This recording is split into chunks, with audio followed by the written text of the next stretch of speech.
रहे थे ज्योग्राफी, मरियल आवाज आई यार, लगा जैसे मरे हुए लोग बैठे, जिंदा थे।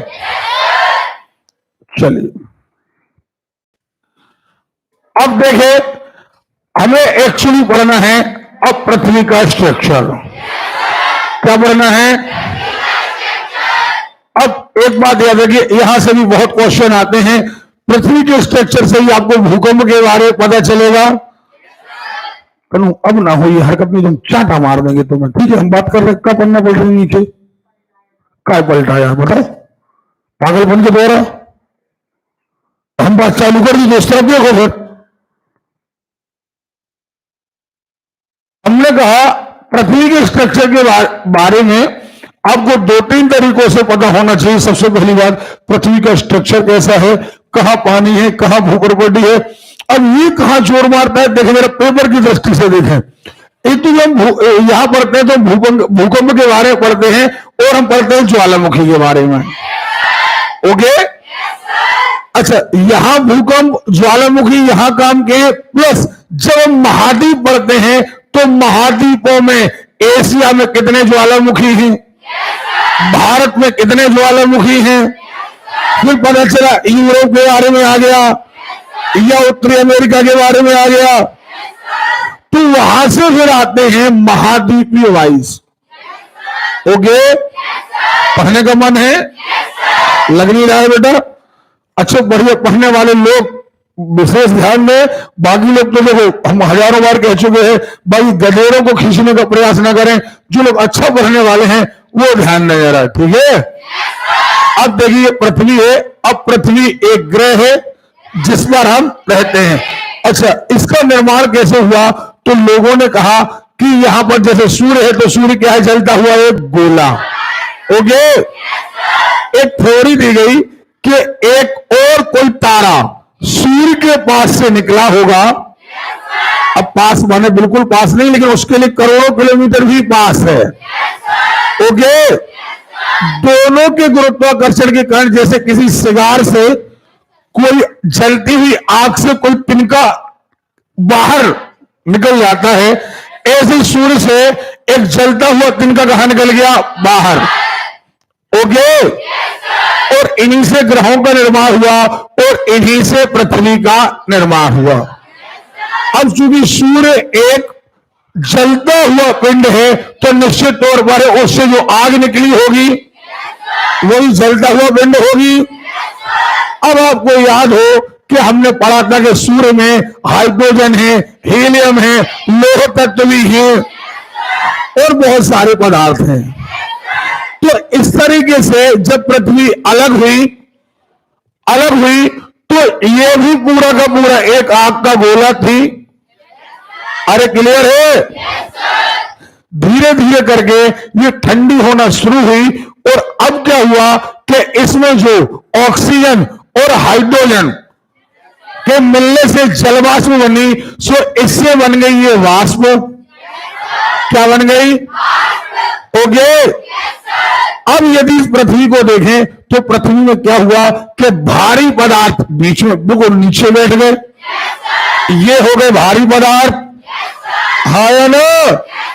और आज भी धरती के अंदर बिल्कुल आग का गोला है, अंदर सारे पदार्थ बिल्कुल लिक्विड हैं, बिल्कुल बह रहे हैं, और यहां पर सारे पदार्थ बह रहे हैं। बिल्कुल यहां हर चीज लिक्विड है, जिसे हम कहते हैं मैग्मा या लावा।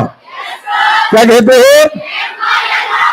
ओके, अब ये ऊपर की परत में क्या हो गई है, ठंडी, हाँ या ना? तो जब ये ठंडी हो गई है तो ये जलवाष्प भी ठंडी हो गई है, और जब ये पानी गिरा तो सारी धरती जलमग्न हो गई। और जलमग्न होने के कारण एक तरफ ठंडी हो गई, दूसरी तरफ जलमग्न हो गई।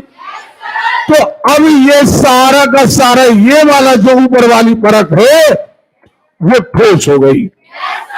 तो अब 3 प्रकार के पदार्थ लगातार अलग हो गए।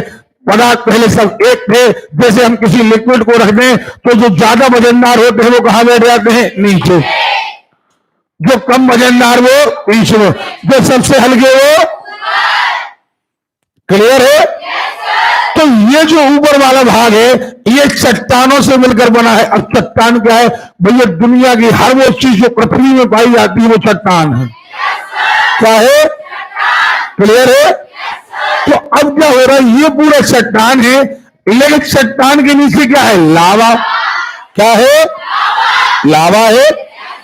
अंदर पूरा का पूरा लिक्विड है, और इसीलिए ये लिक्विड किसी कुकर के समान, जैसे कुकर में जब प्रेशर ज्यादा हो जाता है तो वो कुकर की सीटी से कहा जाता है बाहर। इसी तरीके से जब ये लावा में प्रेशर ज्यादा हो जाता है तो धक्का मारता हुआ ये कहा जाता है बाहर।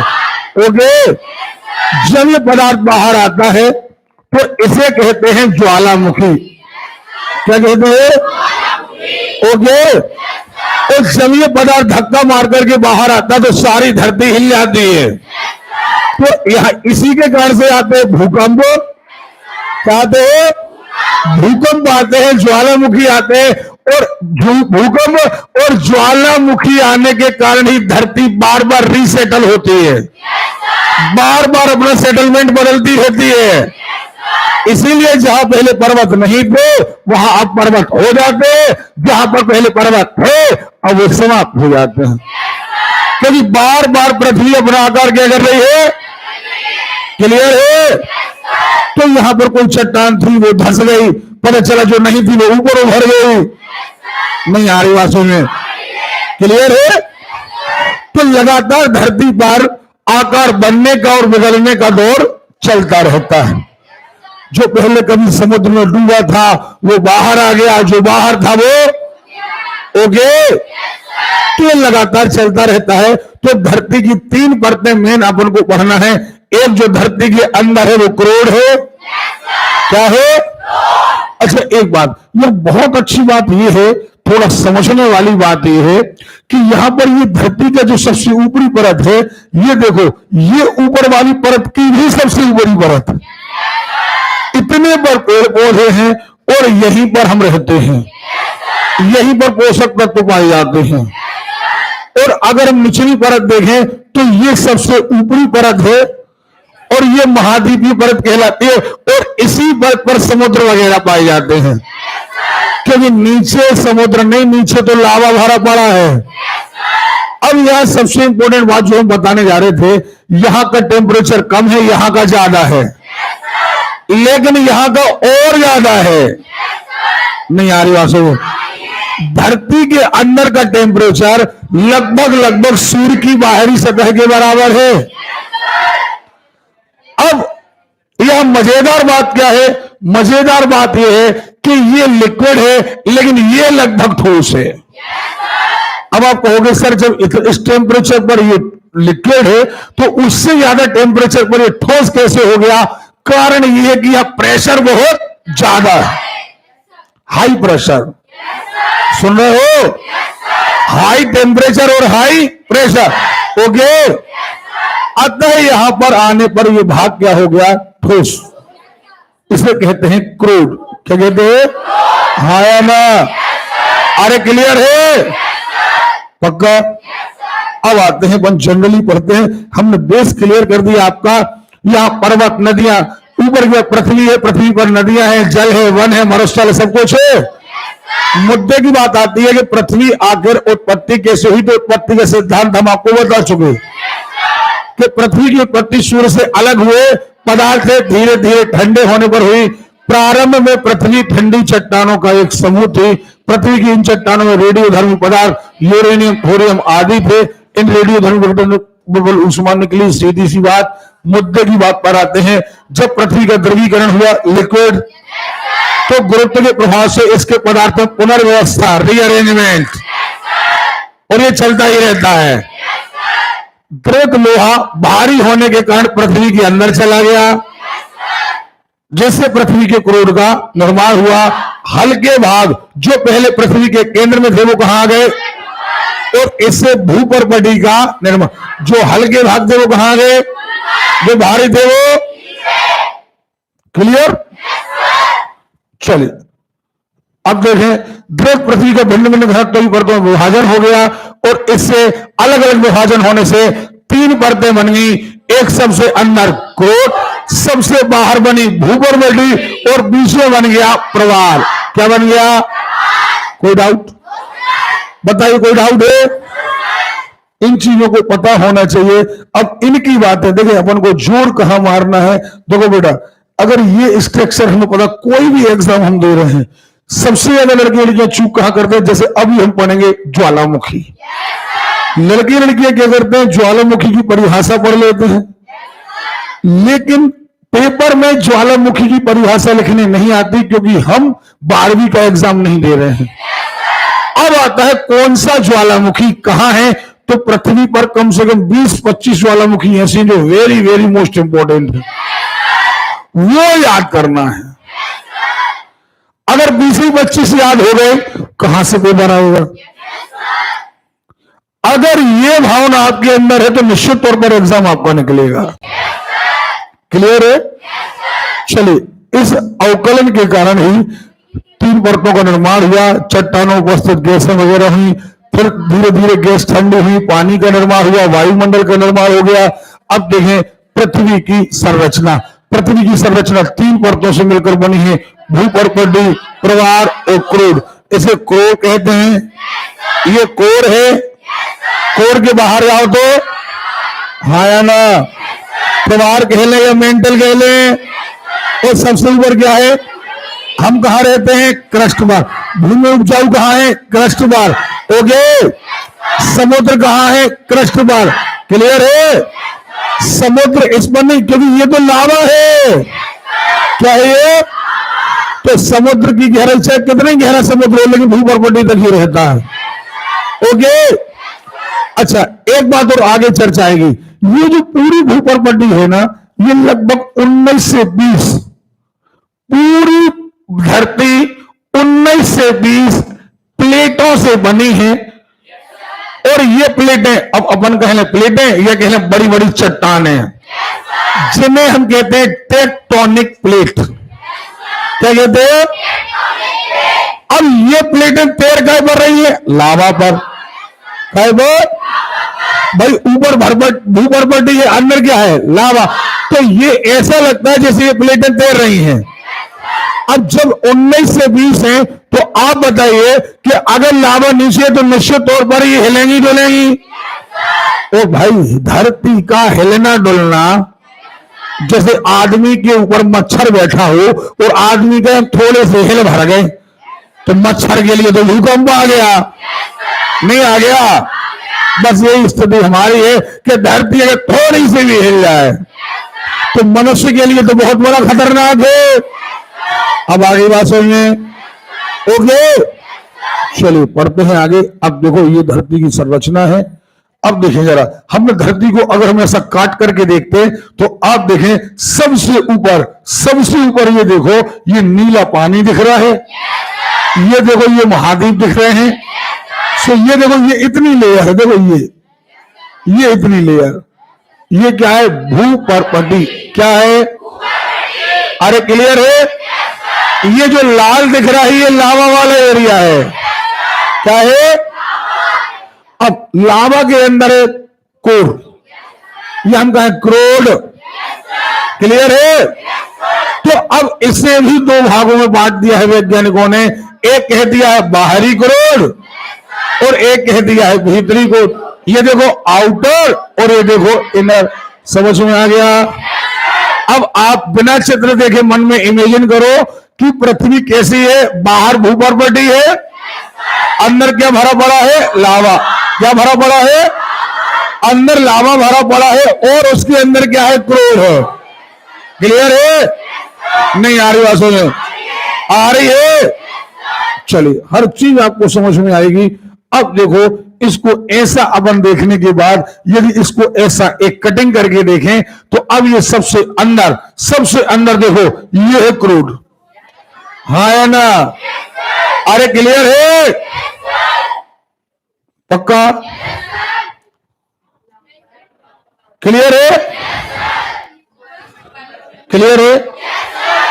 और अब इनके नाम रखते जाते हैं। इसका नाम कहते हैं सियाल। क्या कहते हैं? इसको सियाल क्यों कहते हैं? SI धन AL। ऐसा इधर पक्का क्या कहते हैं? अब ऐसा ही माने सिलिकॉन, एल माने एल्यूमिनियम। क्या ये पदार्थ हल्के थे और हल्के होने के कारण कहां तैर गए? ऊपर। क्लियर? यहां भी सिलिकॉन है, हाँ या ना? और मैग्नीज ज्यादा है। अरे क्लियर है? लेकिन मुद्दे की बात करें, क्रोड में हम जाएं तो लोहा और निकल है। लोहा और आवाज नहीं आ रही है? लोहा और निकल है। लोहा भारी है, निकल भारी है। लोहा चुंबकीय होता है, लोहा और निकल भी चुंबकीय होता है। अतः इसी के कारण पृथ्वी में गुरुत्वाकर्षण है। इसी के कारण पृथ्वी में पक्का नहीं बनेगा? बनेगा। तो आप देखें यहां पर सिलिकॉन और एल्यूमिनियम है, ये क्रस्ट है नीचे, हाँ या ना? ये क्लियर है? नहीं बनेगा? देखिए आगे बढ़ते हैं। भूपर्पटी। अब भूपर्पटी सबसे ऊपरी परत है। अब ज्यादातर चीजें आपसे बनेगी। भूपर्पटी गोला का प्रतीक, भूपर्पटी संतरे के छिलके के समान। ये संतरा ऊपर का क्या है? छिलका। बस संतरा का यदि आप उदाहरण ले लो तो संतरे में क्या है? ऊपर का छिलका भूपर्पटी है, बीच में जो रस भरा है वो लावा है, यानी प्रवाह है। और सेंटर में अगर हम बीच मान लें तो वो क्रोध है। नहीं बनेगा? क्लियर है? चलिए देखें, संतरे भूपर्पटी हल्की चट्टानों से बनी है। चट्टानें मुख्यतः अलग अलग सिलिका से बनी ये चट्टानें एल्यूमिनियम सिलिकेट से समृद्ध हैं। भूपर्पटी का घनत्व 3 ग्राम प्रति घन सेंटीमीटर होता है। भूपर्पटी की मोटाई सर्वथा एक समान नहीं होती, कहीं भूपर्पटी मोटी होती, कहीं पतली। ओके। समुद्र रहित भूभाग पर इसकी मोटाई 40 किलोमीटर तक, जबकि समुद्र के नीचे भूपर्पटी की मोटाई बहुत कम होती है। यानी समुद्र में जाए तो बहुत पतली होती है और जहां समुद्र नहीं बहुत मोटी होती है। ओके पक्का? भूपर्पटी का लगभग 3/4 भाग समुद्र से घिरा है। चलिए, पृथ्वी पर जीवन एवं वनस्पति के विकास का वरदान भूपर्पटी पर ही पाया जाता है। यानी जल कहां पाया जाता है? भूपर्पटी। वायुमंडल भूपर्पटी पर, जल में पोषक तत्व है भूपर्पटी पर, हाँ या ना? लेकिन याद रखिएगा, खनिज पदार्थ भरे पड़े हैं लावा में। जब ये लावा कहां आता है? बाहर आता है। जब ये लावा बाहर आता है तो लावा बाहर आकर के सूख जाता है, ठंडा हो जाता है। और जब ये ठंडा हो जाता है तो जब ये कोई लावा बाहर आएगा तो बन जाएगा कई हजार किलोमीटर दूर तक का पहाड़। क्या बन जाएगा? तो इसमें सोना, चांदी, अभ्रक, यूरेनियम, थोरियम सब कुछ चीजें पाई जाएंगी। फिर हम इन खदानों को खोदेंगे तो हम कहेंगे ये सोने की खदान है, ये चांदी की खदान है। एक्चुअली इस लावा से ही निकली है। चलिए मुद्दे की बात पर आते हैं। प्रवार। यह भाग नेत्र से सीधे दिखाई नहीं देता, इसलिए इस भाग के संगठन का अध्ययन अप्रत्यक्ष विधियों से। क्यों? क्योंकि अब प्रवार की आप बात करो तो भूपर्पटी तो आपको दिखाई देती है, लावा आपको दिखाई, इसलिए इसका विशेष विधियों द्वारा अध्ययन किया जाता है। यह परत लोहा, सिलिका और मैग्नीशियम से समृद्ध है। प्रवार में दाब का मान गहराई के साथ बढ़ता है। ओके। चट्टानें ठोस रूप में रहती हैं। देखिए ऊपर वाली चट्टानें कैसी रहती हैं? ठोस रूप में। लेकिन मेटल परत निचली चट्टानें उच्च दाब एवं उच्च दाब के कारण दो चट्टानें द्रवित होकर कैसी हो गए? कोल तार की तरह बहने लगती हैं। जैसे कोई गाढ़ा पदार्थ बहने लगता है, शहद बहने लगती है।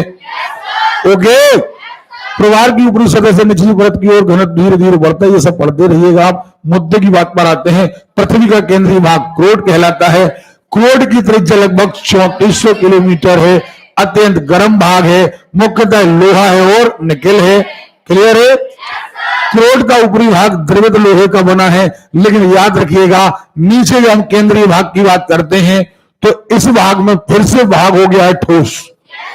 देखो फिर भी यह भाग ठोस लोहे का बना है। यह लोहे के ठोस होने का कारण उच्च दाब। अगर कोई पूछ ले कि भैया लावा जब ऊपर इतने टेम्परेचर पर लावा है, अंदर और ज्यादा टेम्परेचर है, फिर भी आप कह रहे हो ठोस है, तो हाई टेम्परेचर तो है लेकिन हाई प्रेशर भी। ओके, चलिए अब आते हैं पृथ्वी की आयु। अब जब हमने ये सारी चीजें पढ़ ली, तो अब मेन मुद्दा आया कि आखिर हम पृथ्वी की आयु कैसे पता करें। तो अलग अलग वैज्ञानिक आए। किसी ने कहा भाई साहब नींद आ रही है, खड़ो नाम अंकित, नींद आ रही, पर नींद आ रही तो निकल जाया करो। चलिए देखें, बैठ जाओ। देखें आप, जब आयु पता करने का मौका आया तो अलग अलग लोग, किसी ने शीशे के आधार पर, किसी ने अभ्रक के आधार पर कि पृथ्वी में ये खनिज पदार्थ पाए जाते हैं, किसी ने कहा पृथ्वी पर ये खनिज पदार्थ पाए जाते हैं और ये पदार्थ इतने बचे हैं तो पृथ्वी की आयु इतनी है।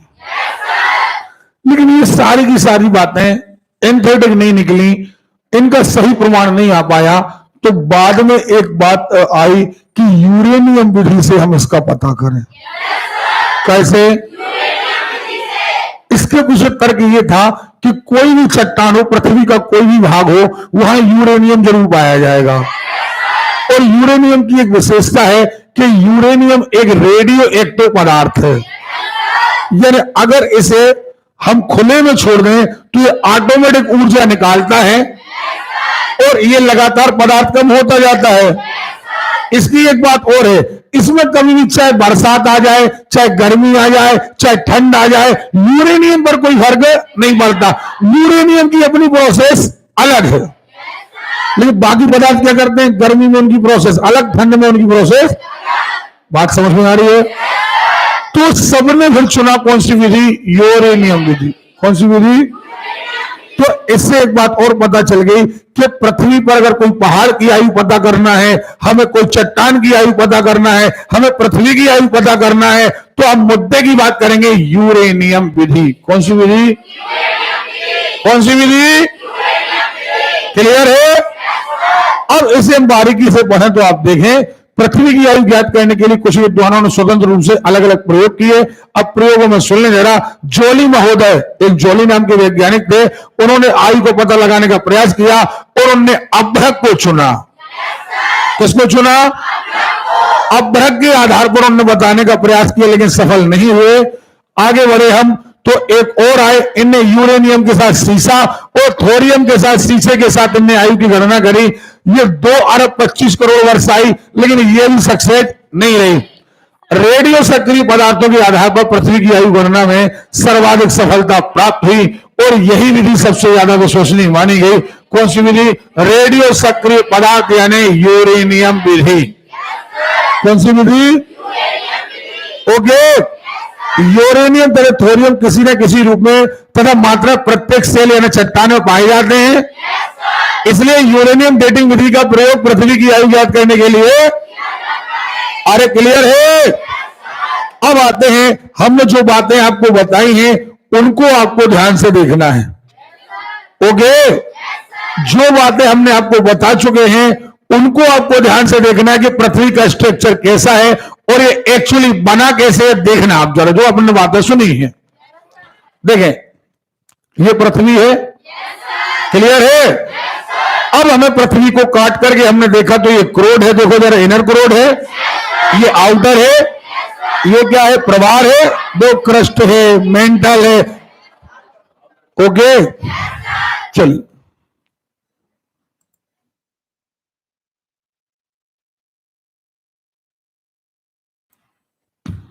देखो आप, ये देखो पृथ्वी पर कहीं पहाड़ हैं। अब ये पहाड़ वगैरह कैसे बने हैं अब देखो पृथ्वी के अंदर जाकर के देखेंगे। ठीक है, ये देखो ये लावा आ रहा अंदर का। अब ये लावा आ कहां से रहा अपन उसको देखेंगे। लावा है, ये देखो टेक्टोनिक प्लेट है, ये देखो प्लेटें सरक रही हैं, देखो सरक रही है ना, और इससे लगातार आकार बदल रहा है। देखो ये धरती की सबसे ऊपरी परत है, ये कहलाती है क्रस्ट। क्या कहलाती है? 50 किलोमीटर तक है। कितने किलोमीटर? अरे क्लियर है? ये सबसे ऊपरी परत है। ओके, यहीं पर महाद्वीप पाए जाते हैं, यहीं पर समुद्र पाए जाते हैं। अब देखो धरती के ये ऊपरी प्लेट को देख लिया जाए, देखो ये लावा बह रहा अंदर। ओके, ये देखे आप अंदर पूरा का पूरा लावा, देखो मेंटल है ना, देखो ये लावा है। और उसके अंदर गए तो ये देखो क्रूड है, ये एक्चुअली पृथ्वी की पूरी संरचना है।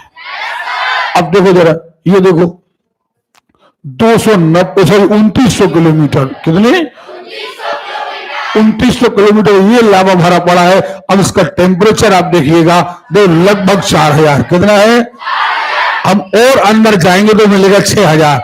अब देखो ये देखो पदार्थ, ये देखो बाहर आ रहा, देखो बाहर आ गया, और यही है वोल्केनो यानी ज्वालामुखी। अब ये देखो पूरा पदार्थ बाहर आ गया, बाहर आएगा ठंडा हो जाएगा, ठंडा हो जाएगा सूख जाएगा, और सूखने के बाद ये चट्टान बना लेगा। क्लियर है? ये देखो अगर अपन इसको कटिंग करके देखें तो ये क्रोड है, देखो ये भूपर पट्टी है, देखो आप देखें, बहुत ध्यान से देखें, ये चीजें बहुत ध्यान होना चाहिए। देखो जरा, ये नीचे वाली परत 400 किलोमीटर, देखो ऊपर वाली 10 से 200, 10 से 200 कैसी, अभी एवरेज बताई थी 50, कहीं 10 है कहीं 200 तक है, देखो एवरेज 50 मान लिए। ये देखो टेम्परेचर, देखो आप टेम्परेचर, बीच का टेम्परेचर 5000, ऊपर 4000, नीचे 5000, और अंदर चले गए तो अब आपको मिलेगा 6000।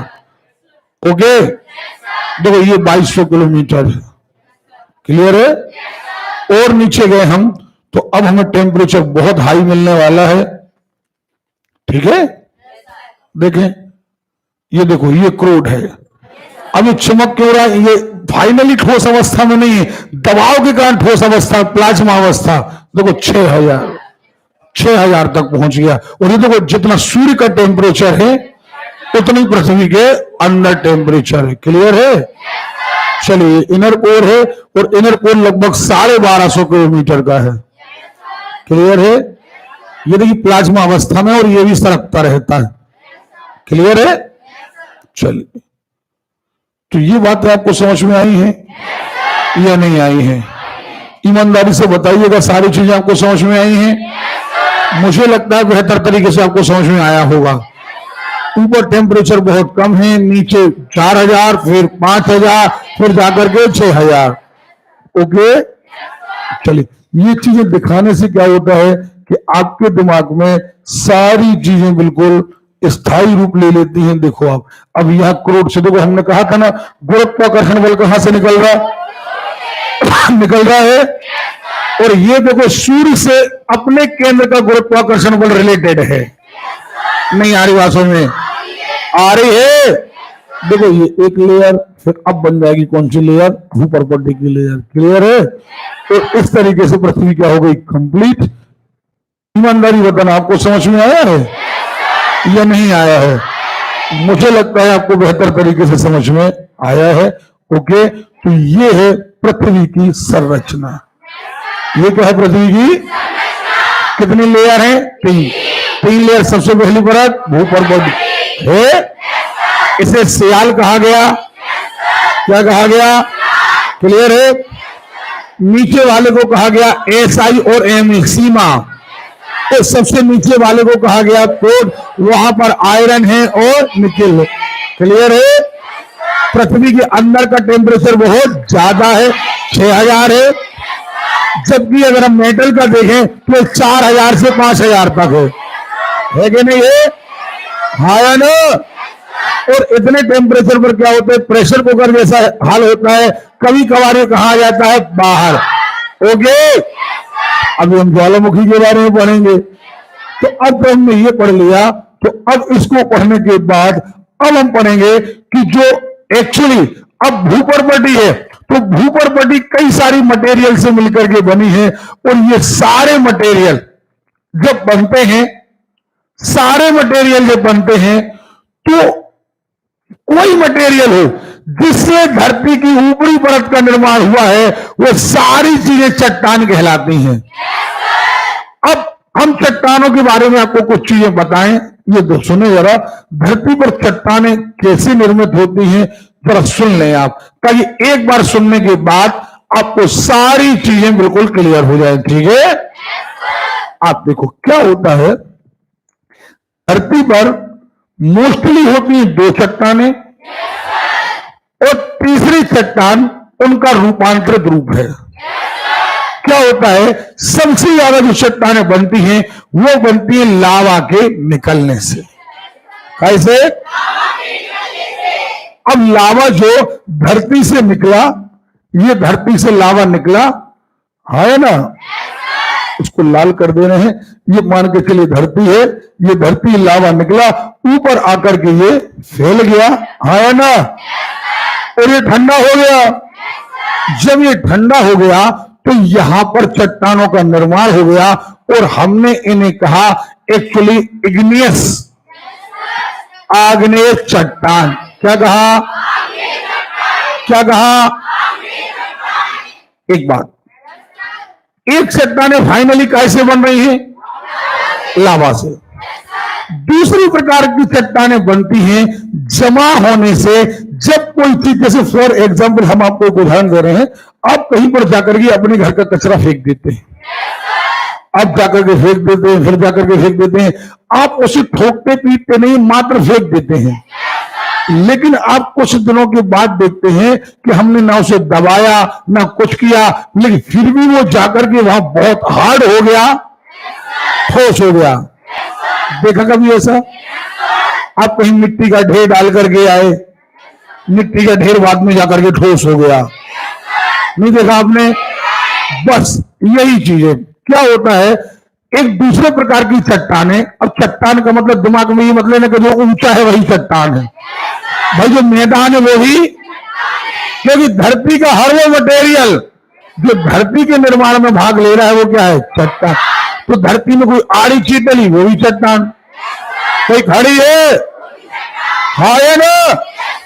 तो दूसरी चट्टानों का निर्माण होता है जब हवा, कोई चीजों को बहा बहा कर, हवा तेज चल रही है और रेत बहा बहा कर ला रही है, और यहां पर जमा होती जा रही है, जमा होती जा रही है, और जमा होते होते होते लाखों वर्ष हो गए, और इतनी ज्यादा जमा हो गई, बाद में प्रेशर बढ़ा, टेम्परेचर बढ़ा, और ये सारे अणु आपस में जोरदार तरीके से चिपक गए, हाई प्रेशर के कारण और हाई टेम्परेचर के कारण। हाँ या ना?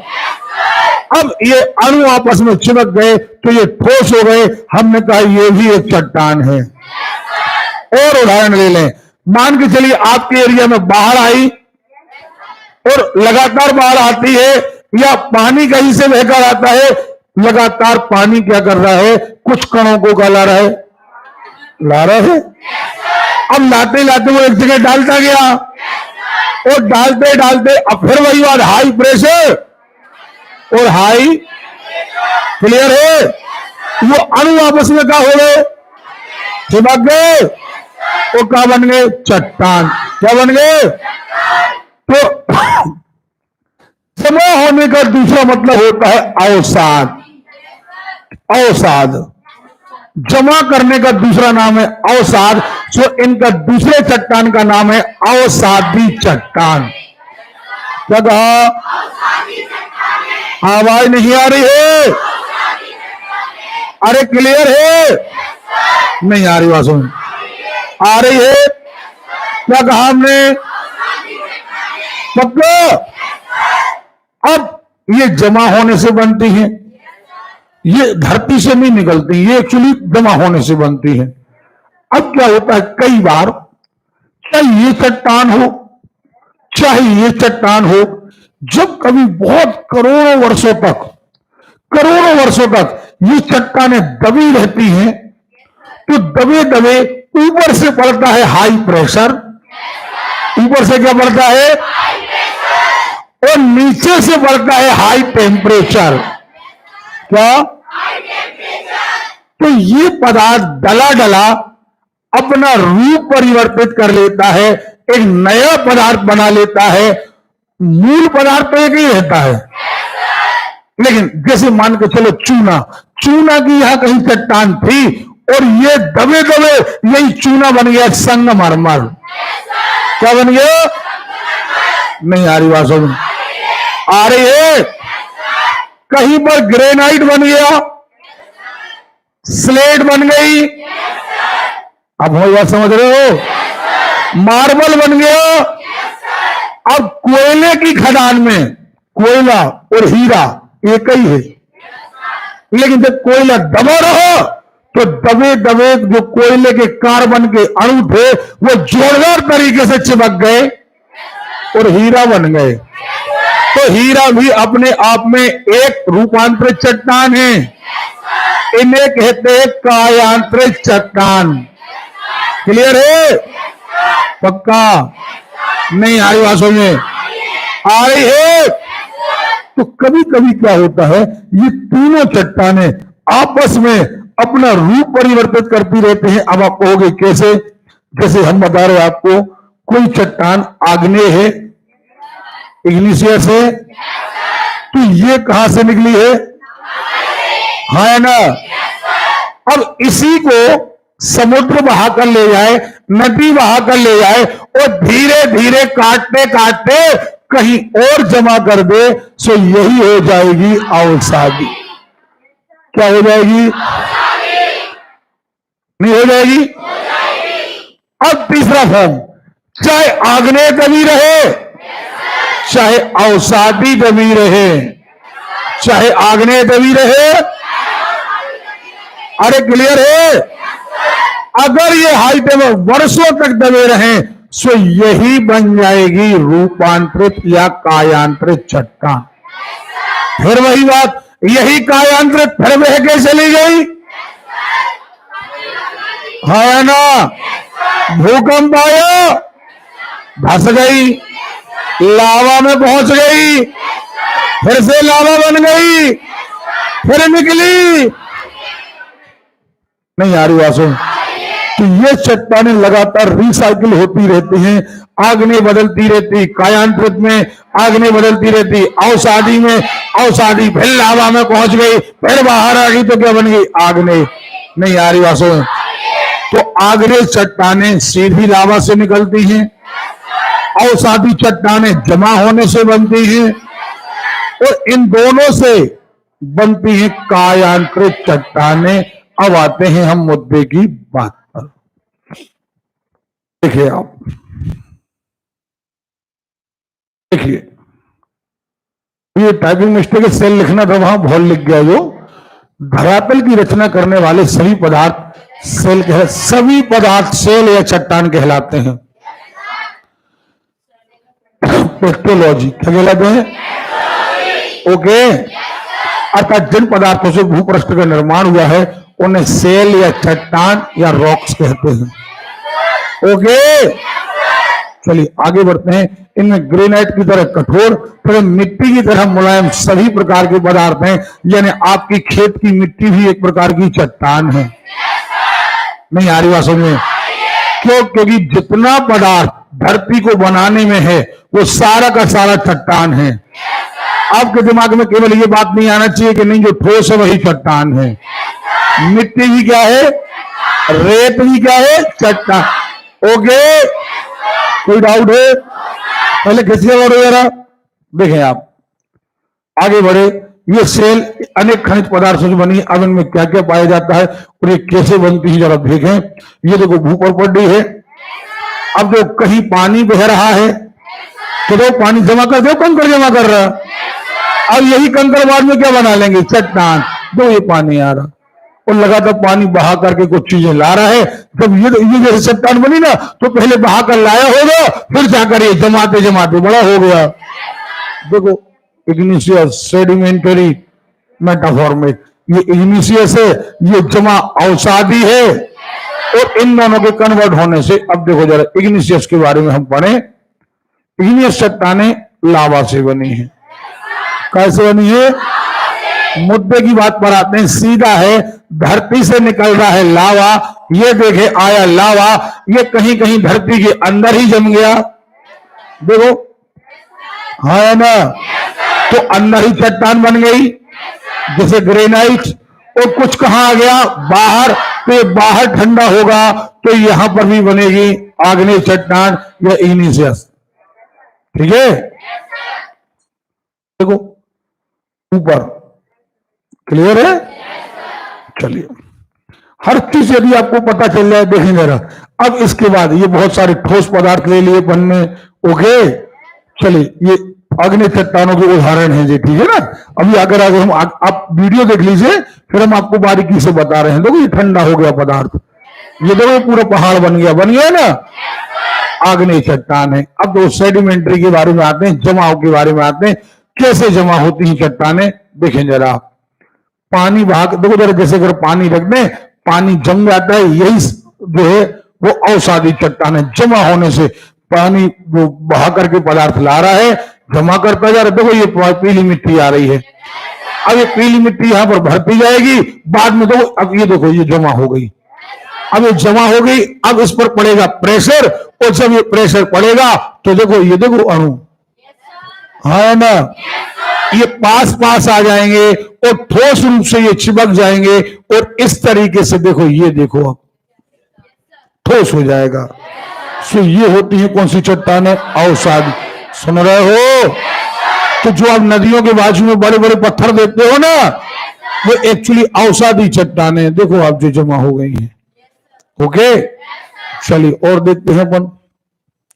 इन दोनों से आगे बनेगी कायांतर चट्टान, लाइमस्टोन, चूना पत्थर, सेल। क्लियर है? देखो स्टोन, सैंडस्टोन। ओके, अब सैंडस्टोन से बाद में बन जाएगा क्वार्टर्ज। अब देखो मेटाफॉर्मिक। क्लियर है? देखो अब कई सालों तक ये चट्टानें दबी हैं। देखो ये धारियां जो दिख रही ना, ये दबाव की धारियां हैं ये। अब ये दबे दबे क्या होगा? देखो ये देखो, दबाव के कारण इतना हाई प्रेशर पड़ रहा है कि देखो ये पट्टियां तिरछी हो गई। सुन रहे हो? तो अब ये धीरे धीरे करके अपना स्वरूप बदल लेंगी। देखो जरा, ये देखो प्रेशर पड़ रहा है, देखो प्रेशर प्रेशर, पट्टियां तिरछी हो गई। और प्रेशर के कारण देखो ये मैग्मा, इससे आग्नेय जो बनना था, अब दबा दबा जो प्रेशर है, हाई प्रेशर और हाई टेम्परेचर। क्लियर है? और यहां से अब देखो जरा, ये इसने रूप बदल लिया अपना, ये बन गया मार्बल। क्या बन गया? तो आप देखें कि हमने तीनों प्रकार की चट्टानें पड़ी, पहले मोस्टली बताइए। अब जब ये शेल था, स्लेट बन गया, हाँ या ना। अब देखिएगा जरा, ये सैंडस्टोन क्वार्टर से बन गया। क्या बन गया? क्लियर है? तो लाइमस्टोन था, मार्बल बन गया। देखो, हाँ या ना। तो इस तरीके से प्रकृति में, इस तरीके से प्रकृति में सारी की सारी चट्टानें वापस। तो अब आपको समझ में आया चट्टानें कितने प्रकार की? कौन कौन? आग्नेय है, अवसादी है। क्लियर है? याद रखिएगा, अवसादी चट्टानें जमा होने से बनती हैं। जैसे कोयला, कोयला नीचे से नहीं आया है। एक्चुअली कोयला क्या हुआ है? कई पेड़ पौधे जमा हुए, तब जाकर वो काय में बदल गया, कोयले में। अवसादी चट्टान है। पेट्रोल अवसादी चट्टान है। तो कोयला, पेट्रोल, हीरा, ये अवसादी चट्टानों से निकलते हैं। लेकिन सोना, लोहा, तांबा जे आग्नेय चट्टानों से निकलता है। अरे जितनी चीजें कन्वर्ट हो चुकी हैं, जैसे मार्बल लाते हो आप, तो ये निकलती है मेटामॉर्फिक, यानी रूपांतरित चट्टानों से। कैसे? पृथ्वी कष्ट में 100 से भी अधिक तत्व पाए जाते हैं, बहुत सारे तत्व पाए जाते हैं। ऑक्सीजन है, सिलिकॉन है, एल्यूमिनियम है, लोहा है, ठीक है, कैल्शियम है, सोडियम है, पोटेशियम है, मैग्नीशियम है। ओके, अब देखें, क्लियर है? इग्नियस रॉक्स जो हैं अवसादी हैं और कायांतरित हैं। आग्नेय के बारे में हम बात करें, आग्नेय सेलों का निर्माण पृथ्वी के आंतरिक भाग के मैग्मा एवं लावा से होता है। सही है? कैसे होता है? क्लियर है? कोई डाउट है? अच्छा दिन करिए, एक एक विषय निपटाने के बाद ही आपका एग्जाम निकलेगा। अगर आप ये सोचते हैं कि सर हमें ज्योग्राफी काम की नहीं है, ये काम का, तो ये भावना मत पालिए। आप तैयारी करते रहिए। हमने तो आपसे 4 महीने मांगे हैं, 4 महीनों में हमने फरवरी का टाइम नहीं जोड़ा है। क्योंकि यहां से तो अब आपको हम इंप्रूव करने वाले हैं।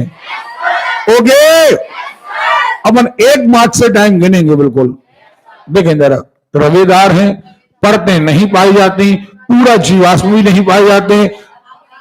आग्नेय चट्टानों का संबंध प्राय ज्वालामुखी से होता है। पानी का प्रवेश बहुत कम होता है। क्रिस्टलीय और क्रिस्टल दोनों प्रकार की होती हैं। इन्हें प्राथमिक सेल भी कहा जाता है। पिघले मैग्मा के ठंडे होने से बनता है। अब पिघला मैग्मा 2 तरीके से ठंडा हो सकता है, या तो वो किसी खड़ी दरार में जम जाए, वो पत्थर बन जाए, तो जो वहां पर पत्थर बनेगा, चट्टान बनेगी, वो बनेगी खड़ी।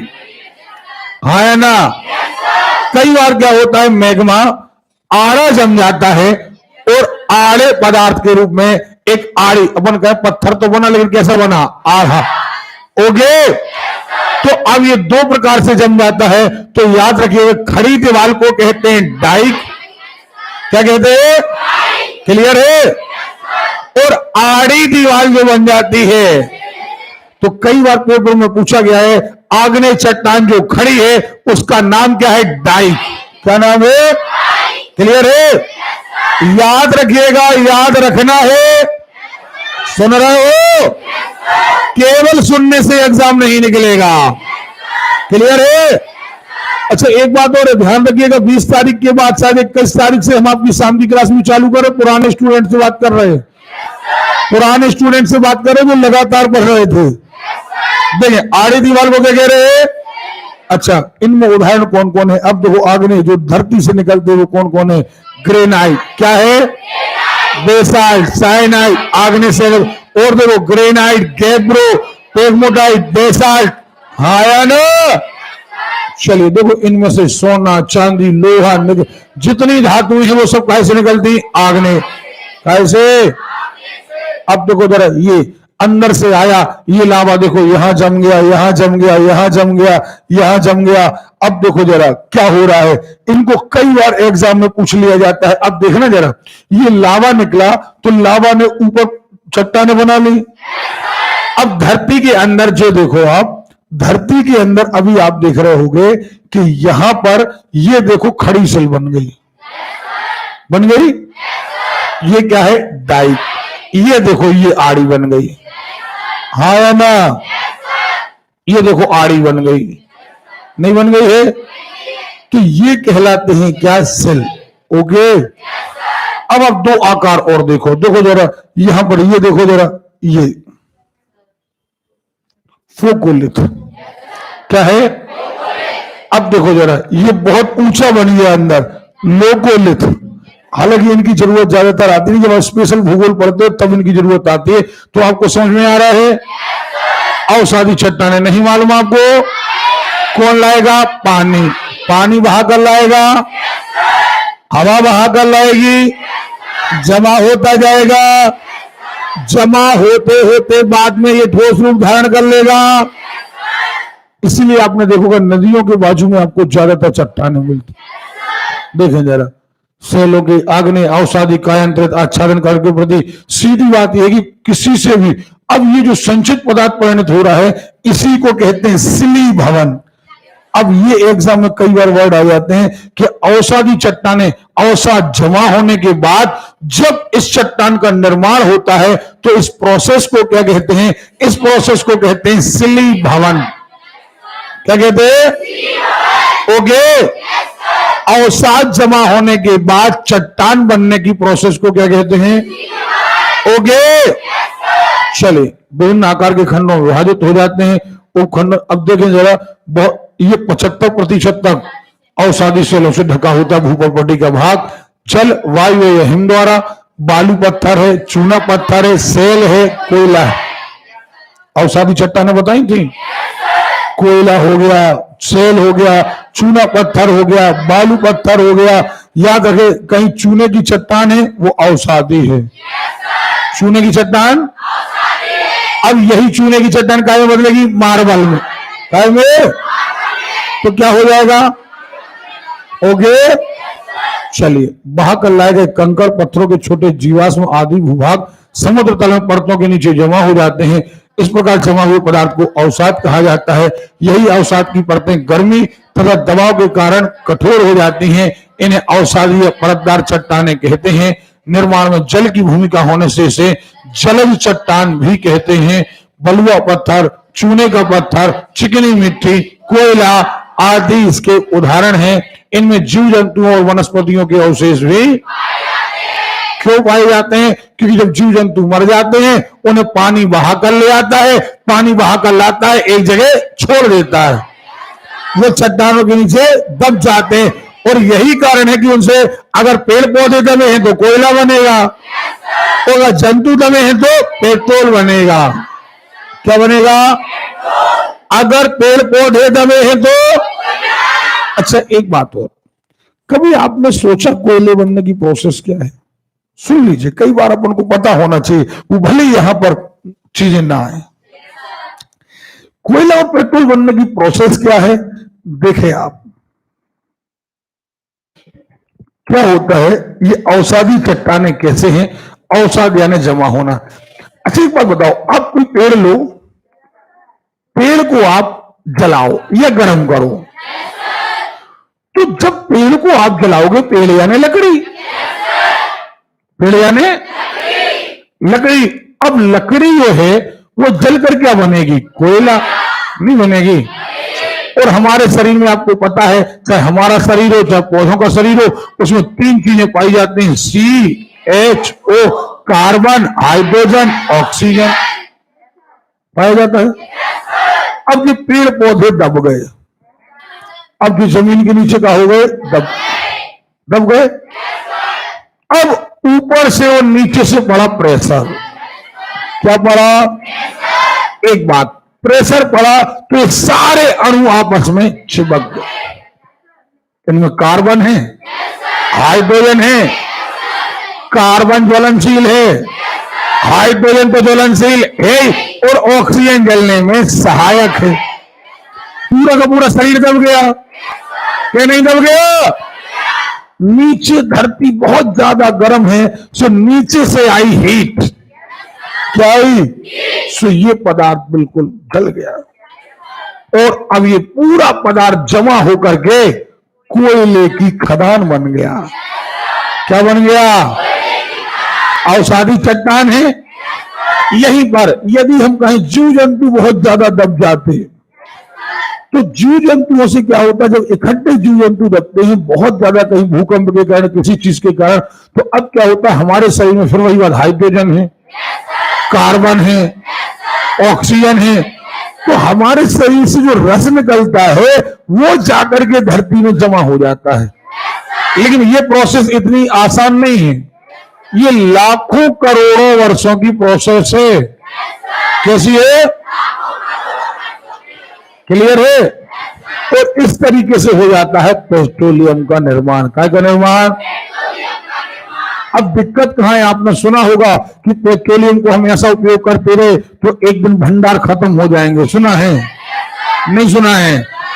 कारण ये है, जैसे हम उदाहरण देते हैं आपको, पानी, अपने घर में पानी के फिल्टर का, आपके पानी का फिल्टर छोटा है, वो एक एक बूंद करके पानी छान रहा है, और आपके पीने वाले सदस्य ज्यादा है, आपने लिया, 2-4 लोगों ने एक जग पानी लिया, खर्च कर दिया, तो निश्चित बात एक समय आएगा कि पानी खत्म हो, क्योंकि उतना काम वो कर नहीं पा रहा जितना तुम यूज कर रहे हो।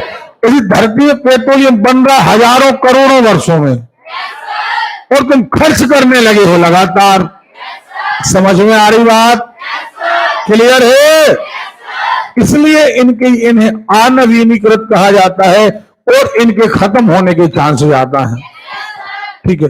अच्छा, अब आप देखोगे, आप अब सऊदी अरब, रेगिस्तान वाले देश, यहां पर आपने सुना होगा कि पेट्रोलियम के, भाई यहां जंगल नहीं है, यहां जंगल नहीं है, यहां पर कोई चीज नहीं है, यहां पर मात्र क्या है? पेट्रोल।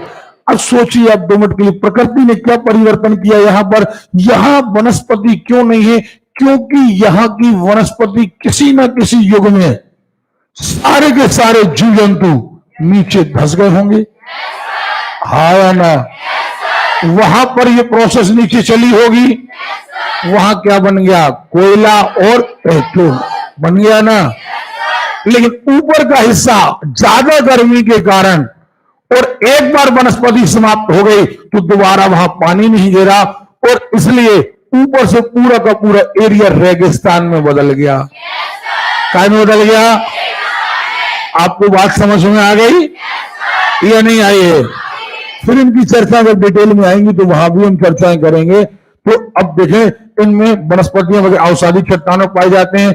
ऊपरी धरातल का लगभग 80% भाग ऊपरी धरातल का औषधि चट्टानों से मिलकर बना होता है। अब आप कहोगे सर आग्नेय चट्टानों से मिलकर क्यों नहीं बना होता? भैया आग्नेय चट्टानें ज्वालामुखी पर निर्धारित हैं, तो ज्वालामुखी घर घर तो फटते नहीं है, हर गांव में तो फटते नहीं है, लेकिन नदियां हवा हर गांव में है। नहीं आ रही बात में? यार एरिया में सबसे ज्यादा बनती है कौन सी? औषधि चट्टान। कौन सी बनती है? तो एक क्वेश्चन और हमारे क्लियर हो गया कि धरती पर सबसे ज्यादा मात्रा में कौन सी चट्टानें हैं। क्लियर है? चलिए देखते हैं, आगे बढ़ते हैं। पद्धति औषधि वर्गीकरण अलग अलग प्रकार की है। आप तो ये देखो जो यांत्रिक आधार पर बन गई है, नाम याद नहीं करना। बलुआ पत्थर है, पिंड शिला है, चूना पत्थर है, ये सब जमा होकर के आया है। ठीक है। कार्बनिक रूप से कौन सा? गीजराइट है, खड़िया है, चूना पत्थर है, कोयला है। और रासायनिक रूप से कौन कौन जमा हो गए? चूना पत्थर, हेलाइट, पोटास। ये तो चूना पत्थर का नाम सब में आ रहा है। इनके नाम आपको याद नहीं करना, लेकिन आपको पता चल गया। अब मुद्दे की बात क्या पर आ रही? हाँ है ना। अब जो सेंड पत्थर है यानी जो सामान्य पत्थर है वो क्वार्टर्स में बदल जाएगा, ग्रेनाइट स्लेट में बदल जाएगा। ओके। अब देखें जरा हीरा क्यों महंगा है? भाई कोयला और हीरा सगे भाई हैं। ठीक है, सगे भाई हैं, एक ही परिवार की दो संतानें हैं, कोयला और हीरा। कोयला सस्ता है, 1,00,000-2,00,000 का मंगाओ तो 2-4 ट्रक आ जाएगा। वहीं पर हीरा करोड़ों में एक आएगा। कारण क्या है? क्या कारण है? हाँ, मात्रा। कारण बताओ। दुनिया में मालूम प्रोसेस क्या है पूरी दुनिया की?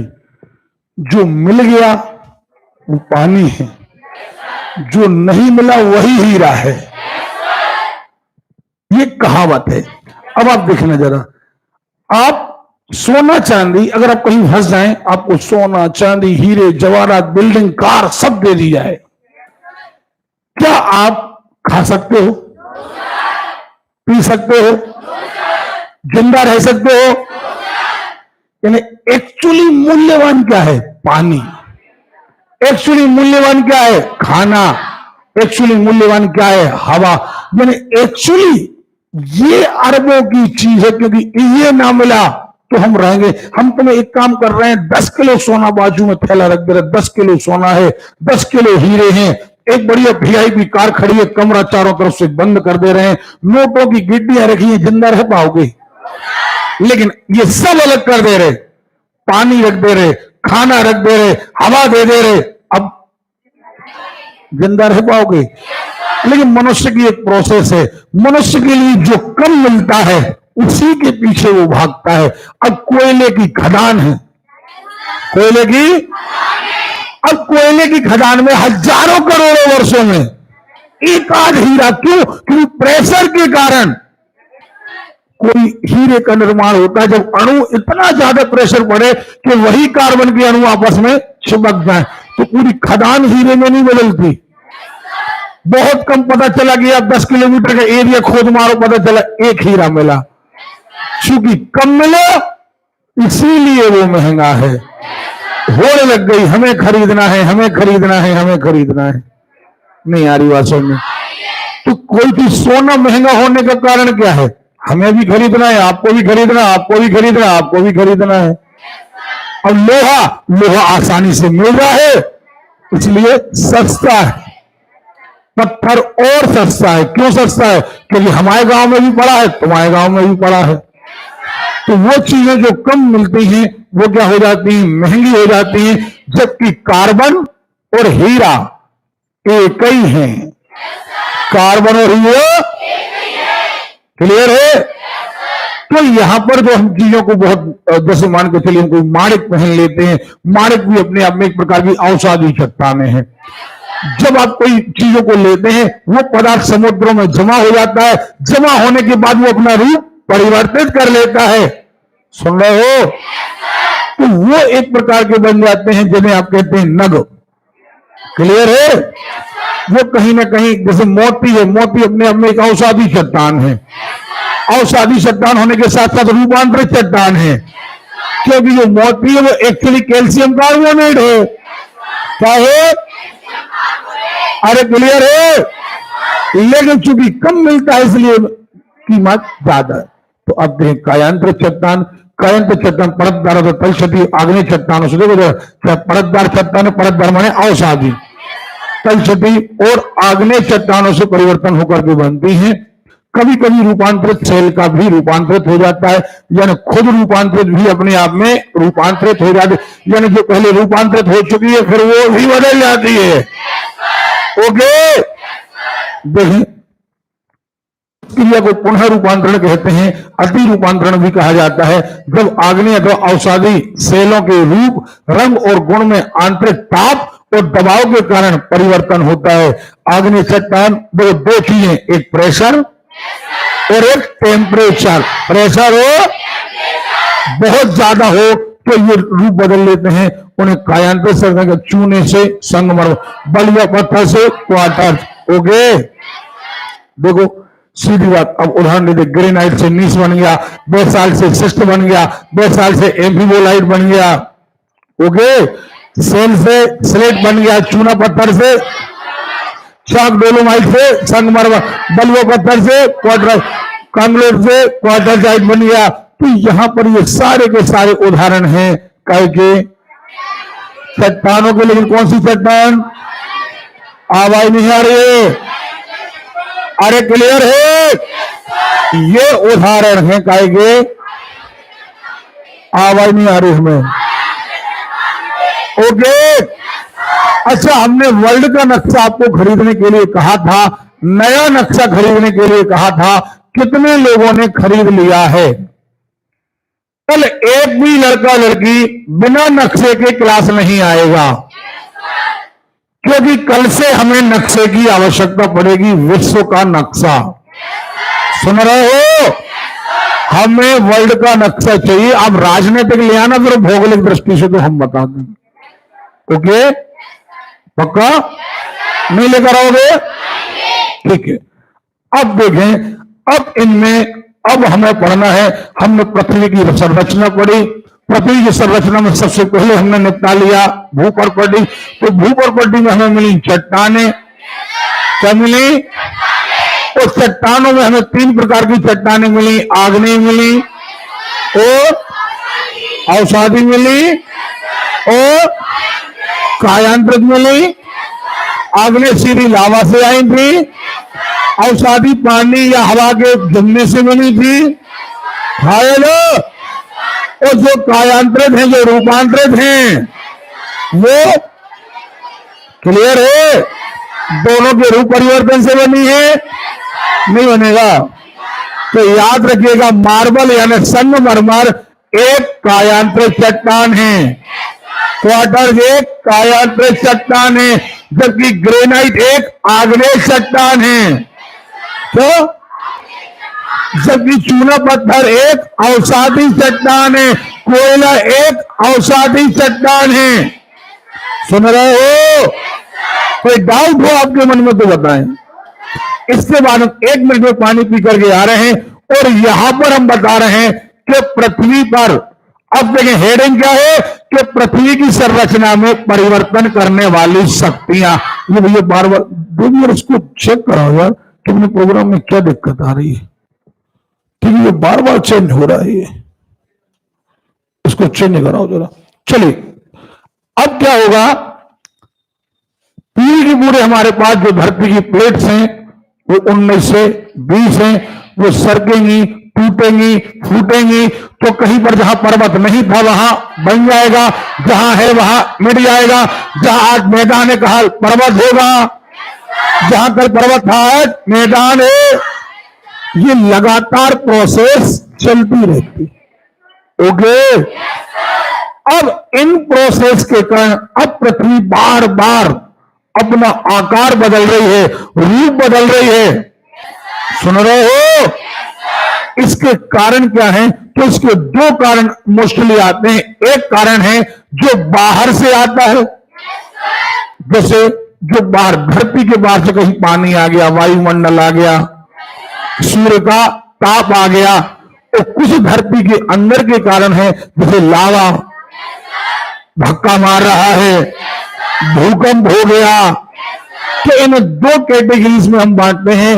एक कहते हैं बाहर से आने वाले तत्व, अरे क्लियर है, और एक उसके अंदर। तो दो प्रकार के फोर्स यानी बल काम करते हैं।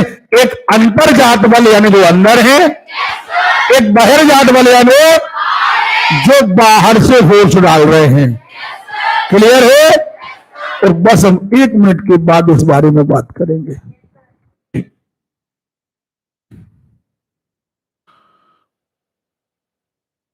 बस याद रखना, युद्ध स्तर पर चीजें याद करते जाना अगर कोई टेस्ट निकालना है तो।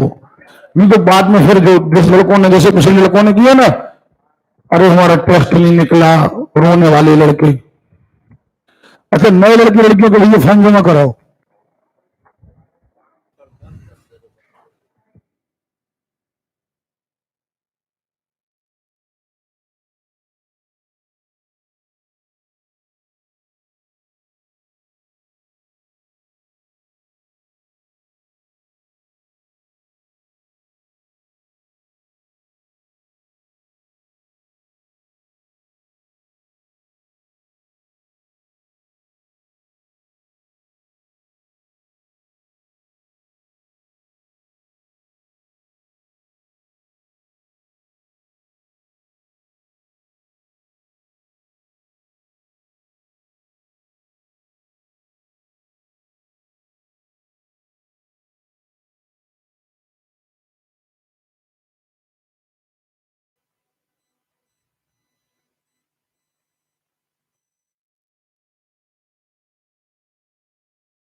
देखिए,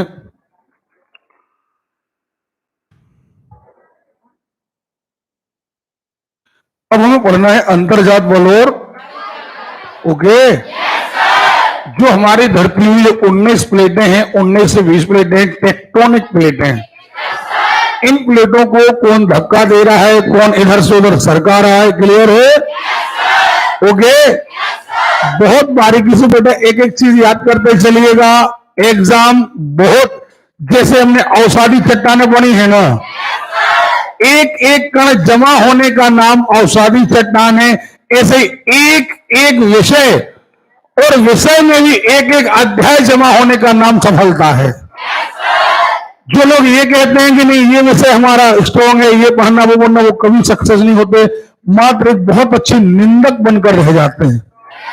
निंदक समझते हो ना, दूसरे की बुराइयां करने वाले। अब मैंने कई बच्चों को भी बहुत देखा, मैंने बहुत जैसे भी आपको चिल्ला रहे हैं भैया सारा चीज याद करिए, 4 महीने हैं, पत्रिका पढ़िए, रोज शो करें। रोज एक टेप रिकॉर्डर लेकर के हम आते हैं, सक्सेस होना है तो मेहनत करना लेके आते हैं। आप नहीं काम करते हैं, नहीं करते हैं तो फिर आपके नंबर नहीं आते हैं। जब नंबर आपके नहीं आ पाते हैं तो फिर आप बैलेंस कर लेते हैं निंदा करने पर। निंदा करने से कुछ नहीं होता, बस आप ये अरे सर वही पढ़ा रहे हैं, अब नया बैच होगा तो वही पढ़ाएंगे, अब अलग से भूगोल हम खोजने थोड़ी जाएंगे। अब वैज्ञानिक तो हम है नहीं यार, मास्टर हैं। अब तुमको हिमालय की जगह एक नया पर्वत ले आए तो नया थोड़ी आ जाएगा, वही आएगा ना। चलिए, पृथ्वी की संरचना परिवर्तन करने वाली शक्तियां, पृथ्वी की संरचना परिवर्तन करने वाले 2 बल हैं, एक अंतर्जात बल और एक बहिर्जात बल। अब जो नाम से ही शो हो रहा है, एक ऐसा फोर्स है जो पृथ्वी के बाहर से, हाँ या ना। अब इसको खोलने के पहले जरा हम समझें दो कैसे। मान के चलो पानी गिरा, अब पानी क्या हुआ, पानी गिरा, अब पानी धरती के कहीं ना कहीं रिसकर अंदर तक पहुंच गया। अंदर क्या है, लावा। क्या है, अब इतने गर्म लावा में जब पानी मिलेगा तो क्या बनेगी, भाप। क्या बनेगी, अब भाप बनेगी तो भाप तो अंदर रुक नहीं सकती। अब भाप कहां प्रेशर मारेगी, तो ये तोड़ने का प्रयास करेगी। जब अब कई बार ये तोड़ पाएगी, कई बार नहीं तोड़ पाएगी, लेकिन जितने बार धक्का मारेगी भूकंप तो आएगा। अब भूकंप आएगा तो कहीं की प्लेट टूटेगी, कहीं की प्लेट कहीं सरकेगी, तो नया आकार का निर्माण होगा या नहीं होगा। क्लियर है। देखें तो बहिर्जात बल, अब अंतर्जात बलों में आकस्मिक बल, ज्वालामुखी, भूकंप, भूस्खलन, ओके। अब बहिर्जात बलों में आता है आच्छादन, अक्षय, अपर्दन। अपर्दन यानी भूमि का कटाव, ओके। चलिए, कहीं नदियों द्वारा, कहीं हिमानी के द्वारा। क्लियर है। अब देखो एक्चुअली हमें पढ़ना है ज्वालामुखी। क्या पढ़ना है, क्योंकि सबसे ज्यादा जो धरती का आकार बदलने में सबसे ज्यादा सहायक है वो 2 हैं, एक भूकंप, भूकंप। अब भूकंप भी आता है काय के कारण, ज्वालामुखी के कारण। काय के कारण, क्लियर है। देखते हैं जरा, देखें आप, ये पृथ्वी है। अब देखते हैं इसके अंदर जो मटेरियल भरा पड़ा है, बहुत ध्यान से देखिएगा कि इसमें हम ज्यादातर चीजें आपको बता चुके हैं। फिर वही मतलब है हमारा कि धरती के अंदर गए तो वो क्रोड है और ये रहा लावा, हाँ या ना। चलिए अब देखें जरा, ये परसेंटेज बता दिया गया है कि ज्यादातर हिस्सा लावा है, ज्यादातर हिस्सा लावा। देखो इग्नियस चट्टान मेटाफॉर्मिक है, हाँ या ना। चलिए देखें जरा, ये इग्नियस चट्टान है, यानी ज्यादातर भाग अंदर की बात कर रहे हैं। क्लियर है। हाँ, अब देखो जरा, ये लावा जो है वो बाहर आना है। ये लावा अंदर से जो अपना सेकंड वाला भाग था उसका नाम क्या था, प्रवार, मेंटल। उसका मटेरियल कहां आ रहा है, बाहर। बहुत सारी गैसें बाहर आ रही हैं। अब देखिए इसमें बहुत बारीक क्वेश्चन आएंगे, देखें आप। देखो मैग्मा, क्या ये मैग्मा, मैग्मा और लावा एक ही है। जब ये बाहर आ जाता है, देखें जरा, ये देखें, देखो आप, ये बहता जा रहा, जमता जा रहा, धीरे धीरे करके कई वर्षों में। ये देखो जरा, लावा, लावा मैग्मा एक ही है। अंदर है तो मैग्मा है, बाहर है तो लावा है। क्लियर है। अब ये देखो धीरे धीरे ठंडा हो रहा है, बस यही ज्वालामुखी है। लेकिन अब इसमें हमें गैसें पढ़ना है, कौन सी गैसें निकलती हैं। देखो ये ठंडा होता जा रहा है, देखो देखो ये ठंडा हो रहा है, देखो। क्लियर। तो यही क्या बन गई, आग्नेय चट्टान। क्या बन गई है, अरे क्लियर है? देखें,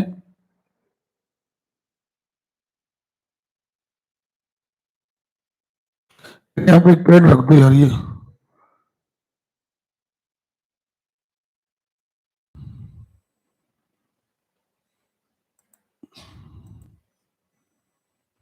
देखो, आप इन चट्टानों से अलग अलग चीजों का निर्माण हो गया, ठीक है। और मुद्दे की बात पर आते हैं कि ज्वालामुखी आखिर आए कैसे। ज्वालामुखी का अर्थ होता है ज्वाला का मुख। भूपटल पर स्थित ऐसे छिद्र, वो छिद्र जो है उसी को कहते हैं क्रेटर। क्या कहते हैं? बोलो। क्रेटर कहते हैं। इससे लगातार मटेरियल कहां आता रहता है? बाहर। ओके, चलिए, ज्वालामुखी कहते हैं। ज्वालामुखी से निकलने वाले पदार्थ तीन प्रकार के होते हैं, जैसे जलवाष्प, विखंडित पदार्थ और लावा। तीन प्रकार के मटेरियल ज्यादातर निकलते हैं। अब इसमें मोस्टली आता है ज्वालामुखी से निकलने वाली गैसें, और यहां से एक क्वेश्चन बनता है। क्लियर है? यहां से एक क्वेश्चन बनता है। कौन सा क्वेश्चन? कौन कौन सी गैसें निकलती है? ज्यादा कौन सी गैस निकलती है?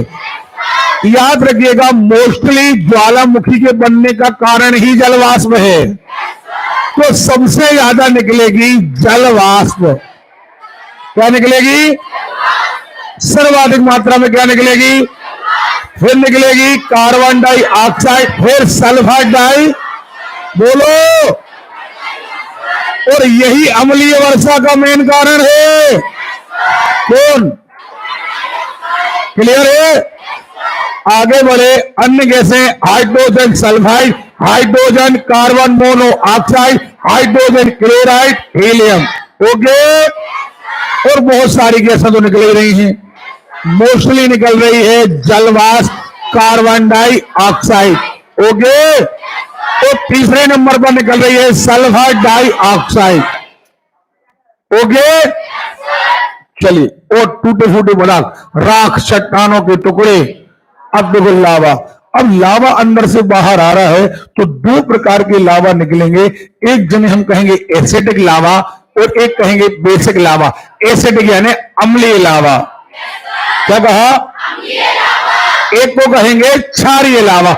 अब ये अम्लीय और क्षारीय क्या है? एक्चुअली जो सिलिकॉन होती है, सिलिका, ये होती है अम्लीय। कैसी होती है? अगर सिलिका की मात्रा ज्यादा है, सिलिका की मात्रा, तो निश्चित तौर पर है जो लावा है वो अम्लीय होगा, और निकलने वाले लावा में सिलिका की मात्रा कम है। अभी ज्यादा थी ना? ज्यादा है तो अम्लीय है, सिलिका की मात्रा कम है तो क्षार। अंदर पहले पदार्थ को मैग्मा कहते हैं। जब यही पदार्थ बाहर आ जाता है तो उसे लावा कहते हैं। मैग्मा पृथ्वी के अंदर। Okay, cinder. अब ये लावा के बीच बीच में धरती के अंदर जो कहीं जगह मिल गई, वहां जम गया, उसे कहते हैं सिंडर। क्या कहते हैं? ओके। लावा के आधार पर दो प्रकार का, एसिड लावा, बेसिक लावा। अब देखें एसिड लावा। एसिड लावा क्या होता है? देखो जरा, सिलिका ज्यादा है, गाढ़ा है, चिपचिपा है, इसलिए तेज है। अच्छा, गाढ़ी चीज कोई भी क्या होती है? गाढ़ी चीज को गिराओगे तो ऊंचाई में ज्यादा जम जाएगी। वे शहद ज्यादा ऊंची जमती है, पानी उतना ऊंचा, कारण शहद गाढ़ा है, शहद। इसलिए जब कभी लावा ऐसा निकले, अम्लीय निकले, गाढ़ा निकले, तो बनने वाला पदार्थ उस पहाड़, पर्वत ऊंचा बनता है। कैसा बनता है? देखो, क्लियर है? जबकि यही चीज अगर क्षारीय निकले तो अब देखो ये ज्यादातर में फैल जाता है, जो पर्वत हो जाता है बड़ा, ढलान हो जाता है कम। ओके।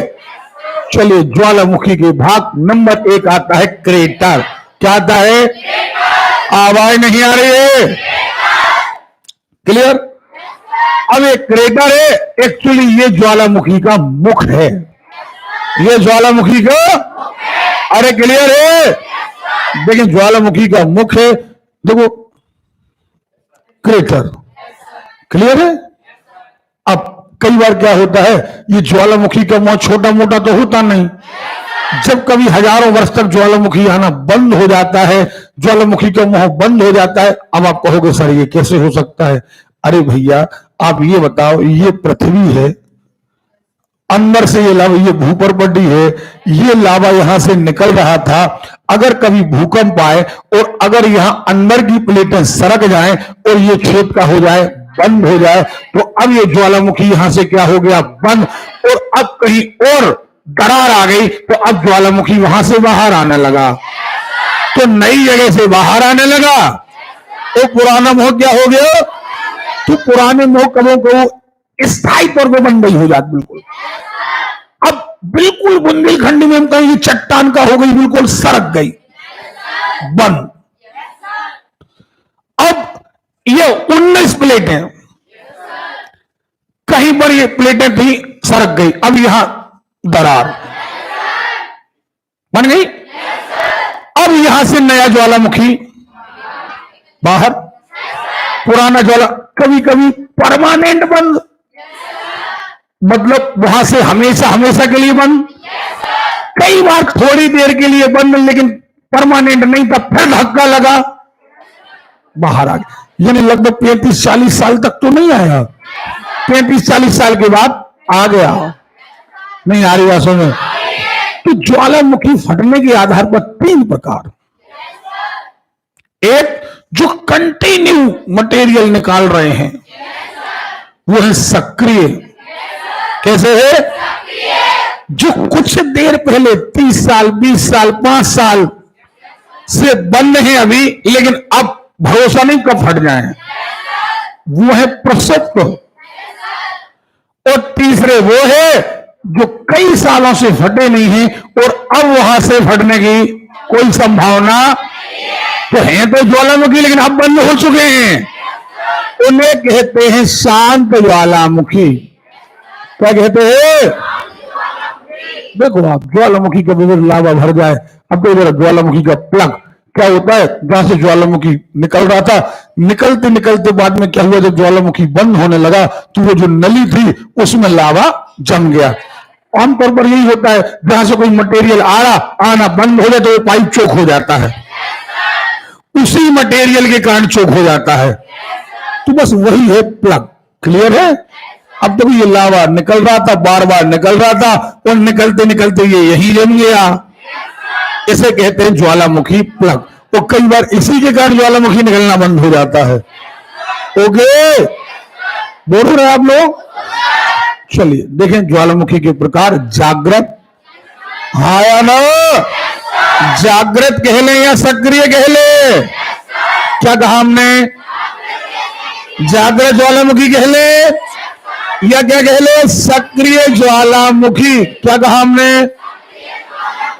अरे क्लियर है? जरा खिसके बोलो सारे लोग। चलिए, प्रसुप्त। प्रसुप्त का मतलब है जो अभी बंद है, लेकिन अभी अभी बंद हुए हैं, लेकिन फटने की पूरी संभावना है। और तीसरा आया शांत ज्वालामुखी। क्या आया? अभी इनके हम बहुत सारे एग्जाम्पल आपको हम दे रहे हैं। चलिए अभी रुक जाइए, अब आते हैं सक्रिय ज्वालामुखी। क्या आया? तो आप नाम से तो समझ ही गए हैं ज्वालामुखी कितने प्रकार के। पहला सक्रिय ज्वालामुखी जो आज भी फट रहे हैं और लगातार फटने की संभावना है। नंबर 2, क्लियर है? अब यहां पर आपको आएगा पेपर में कि फलाना ज्वालामुखी कहां है, या इनमें से सक्रिय ज्वालामुखी पर टिक करिए। सुन रहे हो? बहुत बारीक ज्ञान जब आप प्राप्त करोगे बेटा, तभी आप कोई एग्जाम फाइट कर पाओगे। आप केवल ज्वालामुखी की परिभाषा याद करने से, और ज्यादातर स्टूडेंट यही तक पढ़ते हैं। उन्हें एक कर लिया स्टाम्बोली, यहां सुना है स्टाम्बोली, लेकिन उसका पूरा ज्ञान नहीं। फिर आप कहते हो पेपर डीप आया। अब पेपर डीप आ रहा है, आप भी डीप अध्ययन करिए।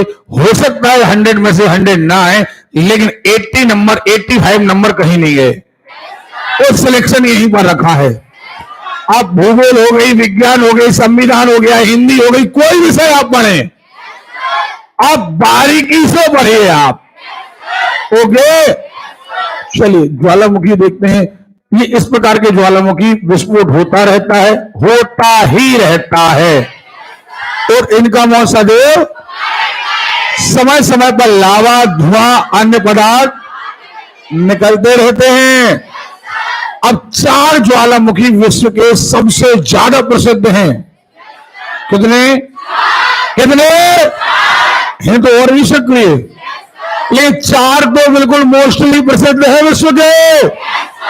एक का नाम अच्छा, एक बात और, माउंट एटना नाम आ गया। माउंट यानी पर्वत, माउंट यानी भैया जब भी कहीं ज्वालामुखी निकलता है, लगातार निकलता रहे तो ये पर्वत का रूप ले ही लेता है। इसीलिए लगातार फिर निकला, मटेरियल जम गया, फिर और निकला, और जम गया, और निकला, और जम गया, तो पर्वत बन ही जाता है। तो माउंट एटना, ये देखें, फोरनेस हो गए, पिटनडीला हो गए, और न्या मोरागिर। क्लियर है? अब देखो जरा, इसमें किलायु के बारे में हम पढ़ते हैं कि किलायु के बारे में क्या पूछा जा सकता है।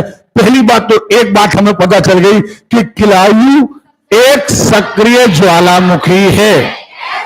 किलायु एक, ये हमें पता चल गया।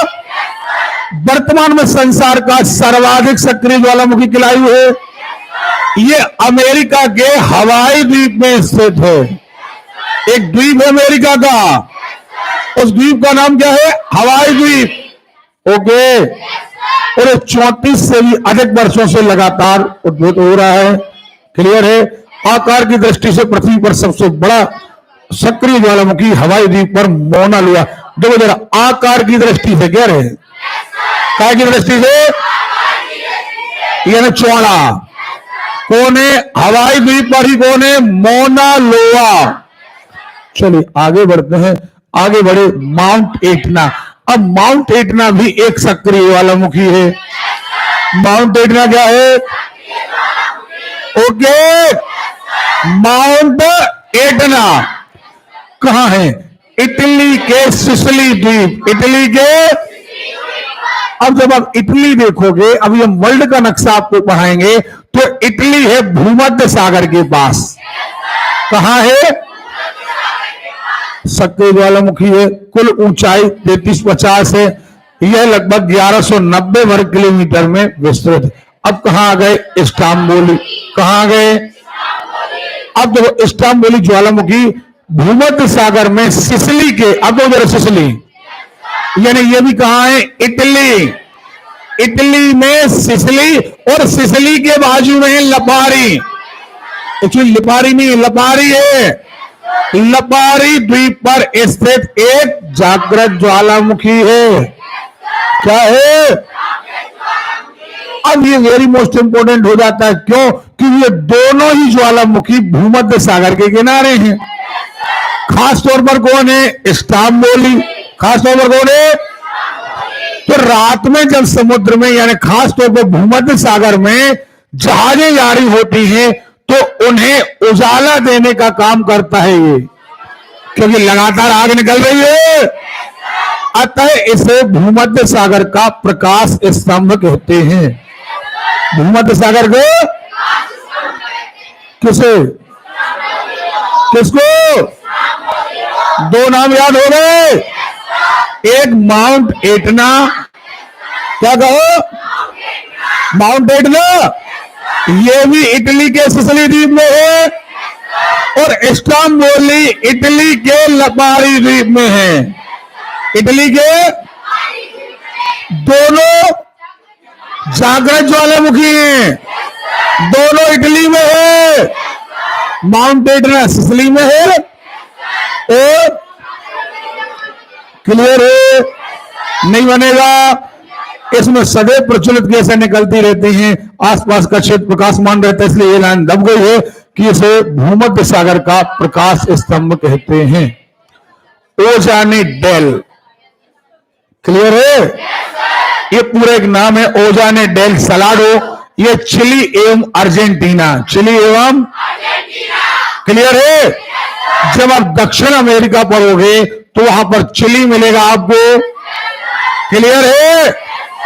देखें आप, माउंट एरिबस। माउंट एरिबस अंटार्कटिका द्वीप पर स्थित एक सक्रिय ज्वालामुखी है। कौन सा? क्लियर है? नहीं आ रही बात सुने। किलायू सक्रिय है, माउंट एटना सक्रिय है, स्टाम्बोली सक्रिय है और ओजस्टेल सक्रिय है। भारत में अंडमान निकोबार में है बेरन द्वीप, ये भी सक्रिय है। नहीं आ रही बात सुनिए, ये भारत के अंडमान निकोबार द्वीप में है। चलिए, फ्यूजियामा, क्या कहा? ये जापान का सक्रिय ज्वालामुखी है। कहां का? नाम क्या है? नाम क्या है?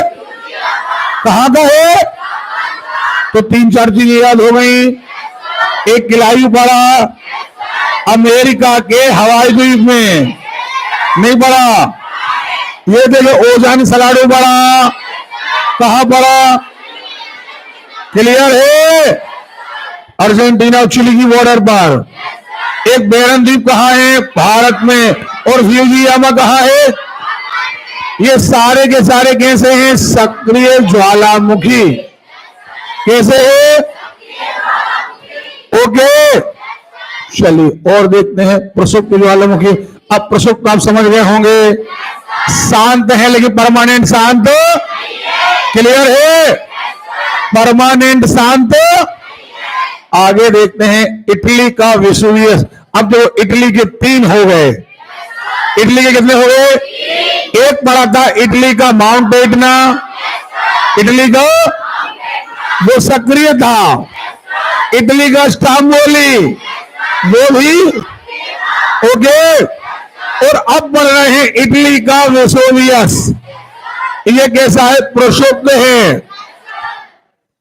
कई वर्षों तक प्रसुप्त रहने के कारण 1931 में अचानक फूट पड़ा, यानी कई बार ये शांत हो जाता है, फिर फूट पड़ता है, फिर शांत हो जाता है। कौन सा है? प्रसुप्त है। माउंट सेंट हेलेंस, अब ये भी प्रसुप्त है। संयुक्त राज्य अमेरिका के इसके मानिया काउंटी में माउंट एडम, ठीक है ना? ये सीधे अमेरिका का है। क्लियर है? चलो आगे बढ़ते हैं। आगे बढ़े, मृत ज्वालामुखी। मृत ज्वालामुखी कह दें, शांत ज्वालामुखी कह दें। ओके, अब ये बिल्कुल फाइनल खत्म हो चुके हैं, नहीं बनेगा। देखें, प्रकार बंद है, कोई संभावना नहीं है। अब देखो जरा, अफ्रीका के पूरी भाग में कोलाल व किलिमंजारो, अफ्रीका में 2 हो गए, कोलाल और अफ्रीका में पर्वत भी आएगा किलिमंजारो पर्वत, वो एक्चुअली ज्वालामुखी से ही बना है। आगे देखो इक्वेडोर का चिम्बराजो, सीधी बात इक्वेडोर में।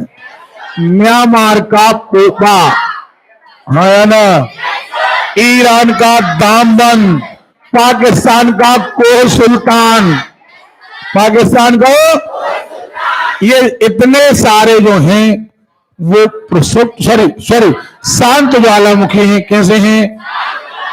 खास तौर पर सक्रिय पूछे जाते हैं तो माउंट एटना है, स्टाम्बोली, एक अमेरिका के हवाई द्वीप पर कौन तक क्या? ओके, चलिए अब देखो, इनको याद करना है आपको। यहां से एक क्वेश्चन आपका आता है कि ज्वालामुखी कौन सा कहां है। जैसे अब देखें जरा, अल बुर्ज कहां है? ईरान। जो याद हो सकते हैं पहले आप उन्हें याद करें। कोलिमा कहां है? मेक्सिको। कहां है? तो कोलिमा कहां है? माउंट रेनियर है संयुक्त राज्य अमेरिका। माउंट ताल कहां है? वेसुवियस अभी बड़ा था, कहां है? अरे क्लियर है? कोटोपेक्सी बहुत ज्यादा पूछा जाता है, ये है इक्वेडोर में। कहां है? ये दक्षिण अमेरिका का एक देश है, इक्वेडोर। क्लियर है? कल हम सबसे पहले जब ये चीजें समुद्र वगैरह पढ़ चुके होंगे तो पहले तुम सबसे पहले पढ़ेंगे वर्ल्ड का नक्शा याद करना। एक बात और, ज्योग्राफी बहुत आराम से पढ़ना, इसलिए पढ़ना बहुत ध्यान से सुनिए, क्योंकि ज्योग्राफी अपने आप में तो एक विषय है ही। अगर आपको पूरे वर्ल्ड का नक्शा याद हो गया, अभी आप टीवियों में सुन रहे होंगे कि यूक्रेन पर एक तरफ से रूस है, एक तरफ से अमेरिका है। आखिर ये यूक्रेन है कहां, तो दिक्कत क्या है? एक बात, कई बार आप सुनते हो कि अमेरिका और रूस आपस में तनातनी चल रही है, कारण क्या है? कई बार हम कहते हैं दक्षिण चीन सागर को लेकर अमेरिका और चीन में तनातनी चल रही है, कारण क्या है? अगर ये लोकेशन याद हो गई तो आप दुनिया का कोई आदमी आपसे बहस करेगा तो आप उस बहस का जवाब दे पाओगे और आपको वो बात एक्चुअली समझ में आएगी, फिर चाहे वो हिस्ट्री की ही बात क्यों ना हो। जैसे आज आपको भूगोल समझ में आ गया कि यहां पर्वत है, यहां पर ये है, यहां नदी है। अगर आप कहते हो कि मोहम्मद गौरी आया, अब बताइए किस रास्ते से आया, अपन ने कहा इस रास्ते से आया, तो अपन कई बार भूल जाते हैं कि अरे यार वो गुजरात का पहला राजा कौन था, या फलाना राजा कौन था जिसने मोहम्मद गौरी से युद्ध किया। लेकिन जब हमें भूगोल याद हो जाता है तो हमें ये पता चल जाता है कि अगर ये व्यक्ति यहां का राजा था, अफगानिस्तान का था या गजनी का था, तो गजनी कहां है? नहीं आ रही बात सुनिए। अगर वो यूनान का राजा है तो यूनान कहां है? तो यूनान वाला किस रास्ते से आएगा? अफगानी होगा तो किस रास्ते से आएगा? और अगर इस रास्ते से आएगा तो गुजरात पहले मिलेगा या दिल्ली पहले मिलेगा? नहीं आ रही बात सुनिए। यानी यहां पर जब आप हिस्ट्री पढ़ोगे तो अगर ज्योग्राफी आपकी स्ट्रांग है, क्या? अगर ज्योग्राफी स्ट्रांग है तो आपको इतिहास बिल्कुल अच्छे से याद हो जाएगा। आप कभी पढ़ोगे, मान के चलो आप हिस्ट्री पढ़ रहे हो, आपने कहा कन्नौज का युद्ध, तो अब कन्नौज का युद्ध पढ़ तो रहे हैं, अब कन्नौज पता नहीं रटे जा रहे हैं। और उस समय हम कह रहे हैं कि भैया वहां चोल वंश के राजा थे, फिर हम कह रहे फलाने वंश के राजा थे। तो आप जब भूगोल याद कर लोगे ना तो आपको पता रहेगा कि कन्नौज किनके किनारे पड़ रहा है। वो पड़ोसी ही आपस में लड़ेंगे, कोई बाहर का आदमी लड़ने नहीं आएगा। अगर दो लोगों की लड़ाई चल रही है खेत की, तो निश्चित तौर पर मेड़ की लड़ाई किनकी भी चलती है? जिनके खेत लगे हैं। 100 किलोमीटर दूर वाला आदमी नहीं कहेगा कि हमारी मेड़ है, क्योंकि उसका खेत कहां है? 100 किलोमीटर दूर। तो सबसे पहली बात, ज्योग्राफी हम इसलिए आराम से करा रहे हैं कि आप ज्योग्राफी अच्छे से पढ़ोगे तो अर्थव्यवस्था भी ऑटोमेटिक आपकी स्ट्रांग हो जाएगी। कहां कौन सी खेती होती है, कहां सोना ज्यादा, कहां चांदी ज्यादा, कहां गन्ना ज्यादा, कहां आलू ज्यादा, बहुत सारी चीजें आपको ऑटोमेटिकली याद हो जाए। समझ में आ रही बात? अगर आप इन्हें पेशेंसफुल होकर के सुनोगे, और मेरा अच्छे स्टूडेंट से कहना है, हम उनसे बात नहीं कर रहे हैं जो एक आध महीने के लिए आए हैं, बड़े आराम से अंदर से बड़े उत्तेजित हैं, सर तैयारी करना है, और ये उस गुब्बारे के समान है जिनमें ज्यादा हवा भर दो तो फट जाते हैं। गुब्बारे तो हैं लेकिन खुदाई में दम नहीं है। फूलना तो चाहते हैं लेकिन औकात से ज्यादा जब आदमी फूल जाता है, फट जाता है। तो हम उन स्टूडेंट से बात कर रहे हैं जो लॉन्ग टाइम पारी खेलना चाहते हैं। लॉन्ग टाइम पारी का मतलब होता है कि आपको एक्चुअली फाइनल कोई बड़ा एग्जाम यदि निकालना है तो एग्जाम तक जाते जाते आपकी अच्छी रणनीति होना चाहिए। और रणनीति ये कहती है कि हर विषय एक दूसरे से रिलेटेड है। अगर ज्योग्राफी अच्छी बनेगी तो हिस्ट्री प्लस अर्थव्यवस्था, ये दो ऑटोमेटिक आपका बहुत सपोर्ट करेंगे। और अगर आप कहीं आपने कहा गेबन दर्रा, कहीं आपने कहा गोबन दर्रा, कहीं आपने कहा कि यहां से हमला हुआ, सुन रहे हो? अंग्रेजों ने कहां पर आधिपत्य किया, अंग्रेजों ने कहां अपनी व्यापारिक कोठी बनाई, कहां पर कौन सा आंदोलन हुआ, उसका असर कहां तक पड़ा। तो अगर आपको भूगोल याद है, अगर आप सोचिए 2 मिनट के लिए, मैंने कई लोगों को सुना है, कई लोगों को मैंने सुना है, वो अब आजकल तो यूट्यूब पर भी बहुत सारी आपको ट्रिक मिल जाएंगी। तीन चार शब्द लिख देते हैं, फिर कहते आ का मतलब आंध्र प्रदेश, बा का मतलब फलाना, सा का मतलब ठिकाना। ऐसा कभी नहीं होता। अगर आपको आर्मी चीफ बना दिया जाए और अगर कह दे कि पाकिस्तान हमला कर रहा है, तो क्या ये लिखोगे रा का मतलब राजस्थान, पा का मतलब पंजाब, ऐसा सूत्र लगाओगे? अगर आप आर्मी चीफ बन गए तो तुम्हें अपना पता होना चाहिए कि भारत हमारा एक खेत है, और ऐसा तो नहीं कि बाहर वाला हमारी कौन मेड़ से घुस रहा देख रहे हम। तो अपनी पूरी मेड़े पता होना चाहिए। का अपना खेत याद करने के लिए सूत्र लगाओगे का? तो ये सारी चीजें, यही चीजें इंटेलिजेंसी के अंतर्गत आती। मेमोरी होना चाहिए आप में, रटने की विद्या नहीं होना चाहिए। कई सारे लोगों को मैंने सुना, अभी जैसे मान के चलो आप पृथ्वी के बारे में पढ़ रहे थे, लोग रट लेते हैं। अरे रटना क्यों है यार, आप बताओ ना। अभी आपने वीडियो देखा, सारी चीज दिमाग में बैठी या नहीं बैठी? हाँ ना, सारी जल संधियां लोग रटते हैं। अरे लोकेशन रटो ना। अगर लोकेशन याद है कि ये रहा चीन, ये रहा रूस, सुन रहे हो? कोई ने कहा दक्षिण एशियाई देश कौन है, अपन ने कहा दक्षिण एशियाई ये है, एशियाई देश ये है। हाँ ना, बहुत सारी चीजें। और यहां से आपका आईक्यू डेवलप होता है। याद रखना, ज्योग्राफी बहुत बारीक पढ़ना। बाकी विषय जैसे अर्थव्यवस्था आएगा, कम समय लगेगा, कहां कौन सा उत्पादन होता है। हिस्ट्री में भी कम समय लगेगा, कोर्स ज्यादा है, लेकिन कोर्स के अकॉर्डिंग टाइम कम लगता है, याद करना ज्यादा है। समझ में आ रही बात? लेकिन यहां पर बहुत बेहतर टाइम देना। एक बार आपको चीजें याद हो गई, जिंदगी में आप कभी नहीं भूलोगे। और घर में पत्रिकाएं पढ़ते रहना। आप नहीं पढ़ोगे, मैगजीन वगैरह नहीं पढ़ोगे बेटा, बाद में पछताओगे। बाद में आप मालूम क्या करोगे, जैसे बाकी हरामखोर लड़के करते हैं ना। हमने सही इस्तेमाल किया, कोई दिक्कत नहीं है। बाकी लोग करते हैं, खुद के पढ़ने के कारण नंबर नहीं आते हैं। अरे यार, सर ने ये नहीं पढ़ाया, सर ने वो नहीं पढ़ाया। अब आप खुद, आप इस बात के सबूत हैं, जितने लोग यहां पुराने बैठे हैं, कि आपकी क्लास लगाने के लिए 4-4 घंटे, मैंने सच बताना, चाय तक का टाइम आपसे नहीं लिया। चाय पीने गए तो आप ये अंदाजा नहीं लगा पाए कि सर चाय पी के आए कि पानी पी के आए, और वापस यहां करके आपकी क्लास लग गई। ईमानदारी से बताना, मैंने कहीं उस बैच में मेहनत में कमी रखी? अब आप 2 महीने के लिए मेरे पास आए, तो 2 महीने में मैं कौन सा आपको जीवन घुटी पिला दूं? अब आप कह रहे सर ये कोर्स में 2 महीने में क्या हो जाएगा बताओ आप? भाई या तो जीके हो जाएगा, मैथ्स हो जाएगा, तो रीजनिंग रह जाएगी। तो आप ये नहीं कहते कि हम 2 महीने के लिए आए हैं, नहीं, हमारा 2 महीने में कोर्स नहीं हुआ। तो भैया हम बाबा नहीं है ना, हम भभूत बांटते हैं। हम तो कोर्स कराते हैं, कोर्स कराने में टाइम लगता है।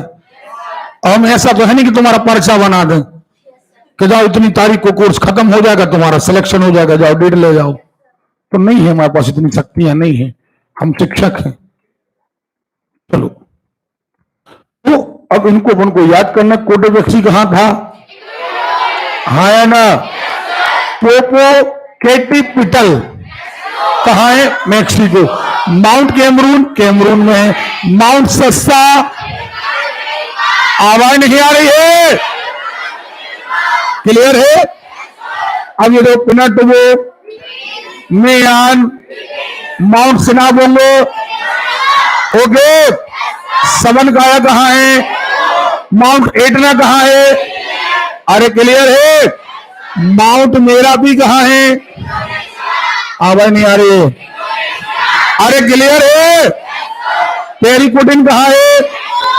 ये तो किलाई आ गया, संयुक्त राज्य अमेरिका। सेंट हेलेंस देखो, मोनोलोआ देखो, माउंट मेरापी देखो। पक्का?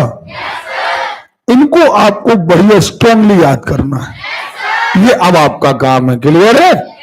चलिए, ये देखो जरा, दामंड पढ़ा था ईरान में, कोट सुल्तान पढ़ा था, चिम्बाराजो पढ़ा था, नहीं पढ़ा था? बहुत सारी चीजें तो हमने आपको याद करा दी हैं। खास तौर पर सक्रिय ज्वालामुखी याद करा दिए, नहीं कराए हैं? पक्का? देखो, अब ये लोकेशन है। अब देखो जरा, ये लोकेशन है, ये लोकेशन लेकिन आपको कब याद होगी? जब हम आपको नक्शा पढ़ा देंगे तब। क्यों? क्योंकि यहां पर यदि कोई बिंदी रखी है ना ये, तो आपको पता होना चाहिए कि ये लोकेशन कहां है। नहीं आ रही बात सुनिए, पक्का क्लियर है? चलिए, तो ये अपन बाद में करेंगे जब हम आपको नक्शा पढ़ा देंगे, तो एक दिन फिर से डिवाइस पर बना जाएंगे ज्वालामुखी की लोकेशन। विश्व का सबसे ऊंचा ज्वालामुखी कोटोपेक्सी इक्वेडोर है। अधिकांश सक्रिय ज्वालामुखी ऑस्ट्रेलिया महाद्वीप, एक भी ज्वालामुखी नहीं है। भारत में 2 ज्वालामुखी हैं, नारकोंडम और बेरन। ओके, वर्ल्ड का सबसे ऊंचा कहां है? क्लियर है? याद रखिएगा, वर्ल्ड का ऊंचाई के अनुसार और सक्रियता के अनुसार देखा जाए तो अभी पड़ा था अमेरिका का हवाई द्वीप। ये बिल्कुल नया नया है। अरे क्लियर है? तो ये 2 याद रखना, कोटोपेक्सी और अभी बड़ा किलायू। किलायू याद है ना? अरे याद है? प्रशांत, अच्छा, प्रशांत महासागर के तट पर सबसे ज्यादा ज्वालामुखी मिलते हैं। आप देखोगे, जैसे ये नक्शा, अभी आपको हमने नक्शा नहीं पढ़ाया है, देखो जरा, भूकंप सबसे ज्यादा आते हैं प्रशांत महासागर के तट पर। ये आगे ये प्रशांत महासागर है और यहां पर ये प्रशांत महासागर है। ये दोनों प्रशांत महासागर हैं। ये आपके लिए पृथ्वी ऐसी गोल है कि ये पानी और ये पानी प्रशांत महासागर है। तो ये वाला एरिया ज्यादातर ज्वालामुखी का है और ये वाला यह एरिया ज्वालामुखी का ज्यादा है। तो ज्वालामुखी प्रशांत के तट पर ज्यादा है और यहीं पर भूकंप भी सबसे ज्यादा। ओके, याद रखिएगा, प्रशांत महासागर दुनिया का सबसे बड़ा महासागर है और इसके किनारों पर ही आपको सबसे ज्यादा ज्वालामुखी देखने मिलेंगे। अब रीजन क्या है? रीजन ये है, अब मुद्दे की बात आए कि अपन कैसे याद रखें कि यहां पर भूकंप ज्यादा क्यों आते हैं, ज्वालामुखी ज्यादा प्रशांत तट पर ही क्यों आते हैं। इसका हल्का फुल्का जो आंसर हो सकता है आपकी याद करने के लायक, कि प्रशांत महासागर सबसे गहरा महासागर। अब प्रशांत महासागर सबसे गहरा है और सबसे बड़ा है, पानी ज्यादा है और गहराई ज्यादा। जब गहराई ज्यादा है तो निश्चित तौर पर इसकी भूप्रपट्टी सबसे पतली हो, नहीं होगी? जब सबसे पतली होगी तो यहीं से पानी रिसकर नीचे जाएगा। जब प्रशांत महासागर के तट का पानी नीचे जाएगा तो वहीं से ज्वालामुखी बाहर आएगा। इसीलिए प्रशांत महासागर के तट पर सबसे ज्यादा भूकंप और सबसे ज्यादा ज्वालामुखी हैं।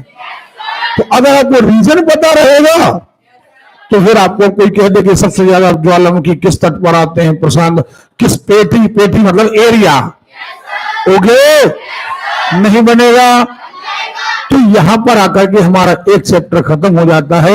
ये देखें, हम पढ़ चुके हैं, यहां पर हम ज्वालामुखी के बारे में पढ़ चुके हैं। देखो जरा, भूमध्य सागर का प्रकाश स्तंभ हम पढ़ चुके हैं, क्लियर। कुल सक्रिय ज्वालामुखी का अधिकांश भाग प्रशांत महासागर तटीय भाग में पाया जाता है। सबसे विशाल बड़े की बात कर रहे हैं, मोनोलोआ। हमने कहा था आकार में बड़ा मोनोलोआ है। आकार में बड़ा कौन है? ये भी हवाई द्वीप पर था, क्लियर है। लेकिन ऊंचाई में कहें तो 2 ज्यादा हैं, एक किलायू है और एक कोटोपेक्सी है, क्लियर है? कोई डाउट? देखो, सबसे अधिक सक्रिय ज्वालामुखी अमेरिका के सेंटर, क्योंकि अमेरिका का जो किनारा है वो प्रशांत महासागर के तट पर है। सौर मंडल का सबसे सक्रिय ज्वालामुखी मंगल ग्रह पर है, ओलंपस मांस। ओके, तो यहां पर आपका ये क्लियर हो गया, ये क्लियर होगा। यहां पर ज्वालामुखी, सुने जरा, 2 स्टेप और आपको आगे बढ़ना है। एक स्टेप आएगा आपका महाद्वीप बनना। सिर्फ महाद्वीप के पहले बनेगा भूकंप। क्या आएगा? भूकंप। भूकंप पढ़ेंगे। अब भूकंप हो गए, ये हो गया पृथ्वी का स्ट्रक्चर। क्या हो गया? ये पृथ्वी की बनावट हो गई, पृथ्वी में क्या हो रहा है, कैसे हिल रही है, कैसे ज्वालामुखी आ रहे हैं। अब आएंगे एक्चुअली हम धरती पर, तो धरती पर हम पढ़ेंगे महाद्वीप, महाद्वीपों का निर्माण पढ़ेंगे, तो 7 महाद्वीप पढ़ेंगे और 4 महासागर पढ़ेंगे, है ना। फिर इन महासागरों का बड़े से, अब इन महासागरों के छोटे छोटे एरिया को हम कहते हैं सागर। क्या कहते हैं? तो एक तरफ हम महाद्वीप पढ़ेंगे, महाद्वीप में कहां कहां है, कौन बड़ा है कौन छोटा है, क्लियर है? उनमें कितने देश हैं, उनमें कितने, क्लियर है? इन देशों की लोकेशन क्या है, किन महाद्वीप से कर्क रेखा निकली है, किन महाद्वीप से मकर रेखा निकली है, किन महाद्वीप से भूमध्य रेखा निकली है। एशिया का सबसे बड़ा देश कौन है, छोटा देश कौन है, ये भी हमें पढ़ना है। तो सातों महाद्वीप के बड़े छोटे देश बनेंगे, नहीं बनेगा। फिर हम पढ़ेंगे जल संधियां। क्या पढ़ेंगे? किस समुद्र का पानी किस समुद्र में आकर मिल रहा है। और इस तरीके से करते करते हम ओवरऑल पूरा आपका वर्ल्ड ज्योग्राफी का, इसमें कुल कितने लेक्चर हैं? लगभग 24। कितने? 24 लेक्चर हैं। और 24 लेक्चर में से लगभग 8 से 10 अपन खत्म कर चुके हैं। याद रखिएगा, ज्योग्राफी आपको निपटाना नहीं है, बाकी विषय हम बहुत फास्ट करा देंगे। एक संविधान और एक ज्योग्राफी, ये दो सब्जेक्ट बहुत फास्ट नहीं, बहुत बारीकी से पढ़ना। ये वन टाइम पढ़ने के हैं और हमेशा याद करने के हैं। पक्का? आप घर में याद कर रहे हो? अच्छा, ईमानदारी बताइए, कितने लड़के लड़कियों ने अपना नजरिया इस पुलिस के टेस्ट के बाद वाकई बदला है और घर में थोड़ा सा अब जो गलतियां पहले करी हैं उनको अवॉइड करते हुए अब वाकई स्टडी कर रहे हैं? ईमानदारी से जरा हाथ ऊपर करें। फिर मैडम साईं बाबा टाइप, हाँ आप ऐसे बात कर रहे हैं, क्या नाम तुम्हारा? हाँ फरहीन, फरहीन नाम है ना? हाँ फरहीन, हाथ उठाने को बोला हमने, दूसरा हाथ उठा लो। उल्टा सीधा से कहते हाथ उठाने का, हमने कहा मैडम कि दायां उठाओ या बायां उठाओ यार, क्या हुआ साथ में? तुम लोगों के नाटक बंद कभी नहीं होते। चलो ठीक है भैया, अब एक इंस्ट्रक्शन और दे दे रहे, कभी हम हाथ उठाने का कहें, कोई भी हाथ उठा सकते हो, जरूरी नहीं कि दायां ही हाथ उठाओ, लेकिन हमें पता चलना चाहिए कि तुम पढ़ रहे हो। आप लोग क्या करते हो, जो ऐसा हाथ उठा ले तो ऐसा लगता है हमें आशीर्वाद दे रहे हो, ठीक है? और कई बार क्या होता है, ऐसा हाथ उठा ले तो हमें लगता है आधा पढ़ रहे हैं आधा नहीं पढ़ रहे हैं, बीच का पढ़ रहे हैं। तो इसलिए जब भी हाथ उठा तो बढ़िया एनर्जेटिक हाथ उठाया करो, ठीक है? चलिए 2 मिनट के बाद हम बात करते हैं गणित की। चलिए, कल के सवाल जोड़ने वाले करके लाए हो? नहीं करके लाए हो? 2 मिनट के अंदर जितनों को निकलना है जल्दी से निकल जाइए, बाकी लोग बैठे रहिए और रजिस्टर अपना निकाल के रखिए जल्दी। कितने लोगों के पास प्रिंट आउट है?